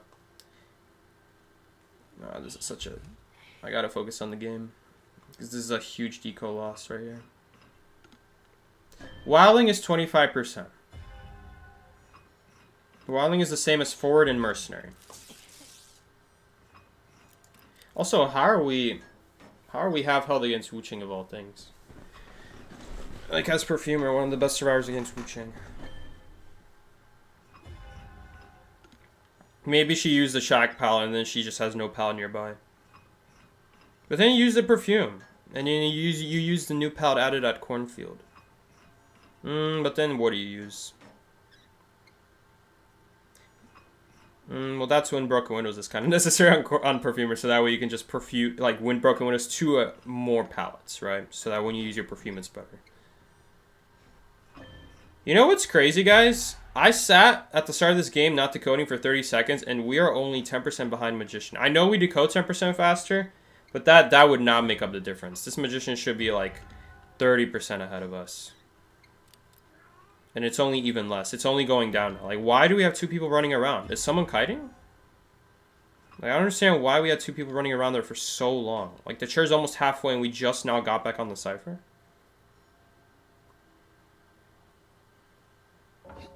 Like, there's no way I just popped the cipher before everyone else. I understand someone had to go rescue, but there's no way I still popped my cipher that soon. It just doesn't make any sense, man. I don't know what our teammates are doing here. Our teammates are slacking on the decode. I think there was a little bit of miscommunication on the rescue, though. Because Magician is going to rescue instead of Escape. I just don't know why. Don't know why the person who's further away is rescuing to chair. That's more time. Why is he going back to his cipher, too? I'm just going to pop that for him. I guess he's... Why are both of them going to the cipher? I'm just going to pop that cipher anyway. They're playing around the fact that I'm going to get teleported on, so they want to pop it? Okay. Okay, these guys must have stream open, because now they're both leaving the cipher. What? At that point, you may as well finish the cipher at that point, because there's nothing else that's really close. Oh, man. I swear to God, man. I swear to God, bro. I'm just going to stop talking. I'm just going to stop talking, and maybe we'll actually get something done. Oh, my God, and now he's saying sorry. I'm just going to shut up. I'm just going to shut up. I need to miss a calibration so I can see where the hunter is. I swear, if I get teleported on now. Okay, he is chasing someone. They're just not pinging. There we go. He finally popped the cipher.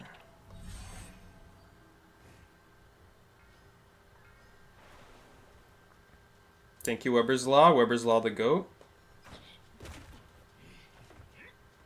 We really want to get to a better kiting area.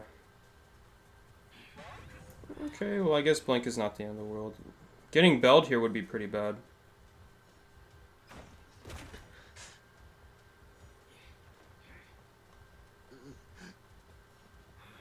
Vaulting, interesting. I'm just gonna leave this area then. But he has his umbrella up.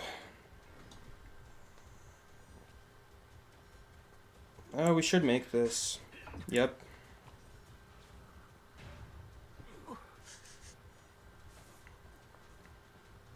Did I not? Oh no, I did need that. We still need to keep cutting here. We might be in trouble now though. Oh, he missed his bell. Oh my God, that I don't know how that didn't count. I'm just gonna die against the wall here. That pop is too late. We'll be fine here still. We're still fine. Listen, if we force out a soul siphon, that means that there's no teleport on the gate now. And we're just gonna try to die away from the survivors, away from the gate, away from our rocket chair. Just basically away from everything, I guess. Is someone just starting their gate? They're both working on. I thought they were at the same gate. We should still be fine. Why is he chairing here? I guess he realizes that with the umbrella on cooldown, he's trying to at least spend his time getting closer to one gate. Yeah, but it doesn't matter. If we get the umbrella out, there's nothing he can do. He would have to have trump card, and he already used his blink. Does he have trump card? He has confined. Okay, so he can't have trump card anyway. But it doesn't matter. Again, blink, trump card or not, that's it for him. Not a hit, honestly. Honestly, that's fine. If that was a hit, it still would have been fine because we're taking a hit on the other side of the window when the Cypher is already primed. The Cypher was 94 when we would have taken that hit. It would be safe to pop still. We're in the safety of behind a pallet. I would just tell my teammates to pop that.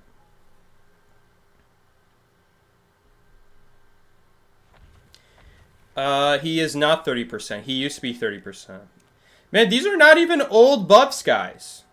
These are not even old buffs. Sir, you are behind like a year. Randy Rum is like behind like not even a year, like 3 years behind on balance changes. This is not even counting everything before the like after that. Wilding has been at 25% for a long time, man. He's at 25. See, just read the book. Just read the book. Just read the book, man. Why are we going in chat and I think Wilding is 30% as he's sitting in the away lobby with the book right there. And let's check Weeping Clown. Pretty sure it's 20. It is 15. I was wrong. Okay, so it used to be 10. That's crazy that they nerfed it to 15. Weeping Clown is not even that amazing. If they gave him good mobility, okay, then you can nerf it to 20. It wouldn't even be that big of a nerf. It'd be overall a buff, but that's crazy. That's crazy that the dev stat 10 was too strong for a character that's not even that great. Like, he's good in the open, but is not that good, especially nowadays, you know? Maybe back when Clerk was a thing, you know? Weeping Clown was better.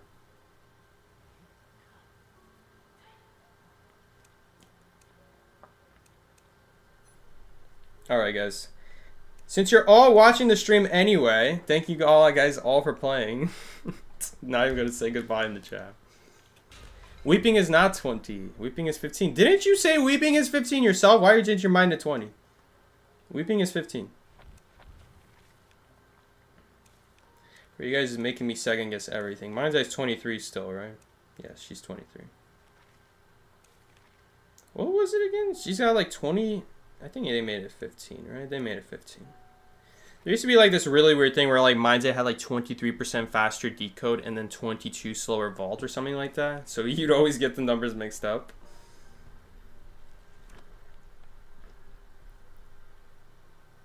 Why did they choose 23? Because they gave Mind's Eye like a buff to her cane that made hunters vault slower and break stuff slower and just interact slower. And they thought that was a big enough buff to nerf her decode speed. Like, bro. They also improved her vaulting speed, so that's why they reduced her decode a bit. She used to be 30, but I don't know what the devs are thinking, man. I don't know what they're doing with Mind's Eye. Seriously? Okay, well, how about I just move it out the way and then just move it back after I add the fish? Screw you, game.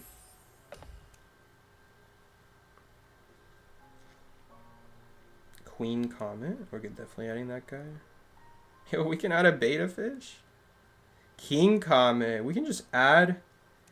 We can make all the, they're all on top of each other, bro. Hey, yo, the kings and queens are on top of each other. They're actually on top of each other. What are they doing? They have the same exact animation. Are you guys gonna spread out? Can you still get these fish? I don't think you can. They're replaced by different fish now.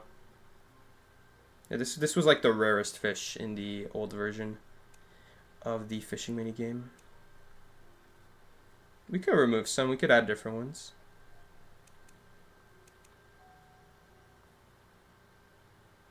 Swordtail looks pretty cool. I'd definitely add a beta fish. That guy looks cool. Dude, what is the lion head? This is a real fish in real life? He looks so weird. Alright, anyway, let's just add these two. They're beautiful, guys. Oh, Jasmine's actually pretty nice. He's a pretty big fish. Alright, now we can move it back.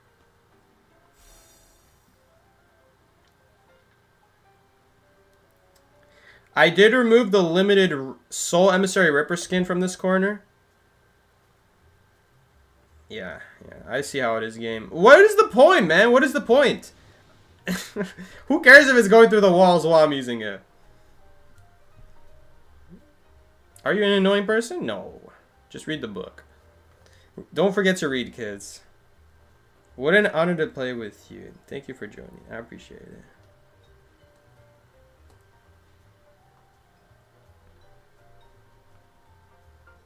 Yeah, Mind's Eye doesn't even deserve conversation. Why are we talking about Mind's Eye anyway?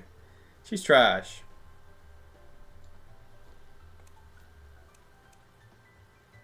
Is Mind's Eye better than Escapologist, though? Nah, she's definitely not. Definitely not. I'd rather play Escapologist than Mind's Eye all day, any day. Alright, guys. Thank you for the wins. My man, what wins? How many wins did I get with you? We got one. We got one win. We got one win, brother. I swear to God, bro. I swear to God. This is the reality of like rank match in NAU. You get one win. Thanks for the wins, man. Yeah, wins. Right, guys. What wins? What wins? Is this considered a good session? This is a trash session. I wasted my 3 hours. 1, 2, 3, 4, 5, 6. I mean, at least it got better at the end. But bro, why are we tying all our badges? Yeah, I mean, listen. I'm thankful we tied one of these games. Which one? This one, bro. What happened this game? I don't even remember what happened this game. Something horrible happened this game. And we just rebounded the Geisha for God knows how long.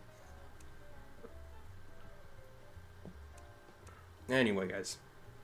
We're tying up Wu Chang. Wu Chang is just the top hunter.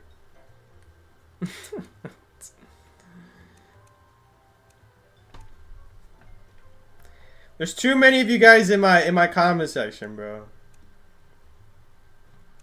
Get out of my friends list. All of you, bro. I'm going to end the stream. I'm getting off IDV.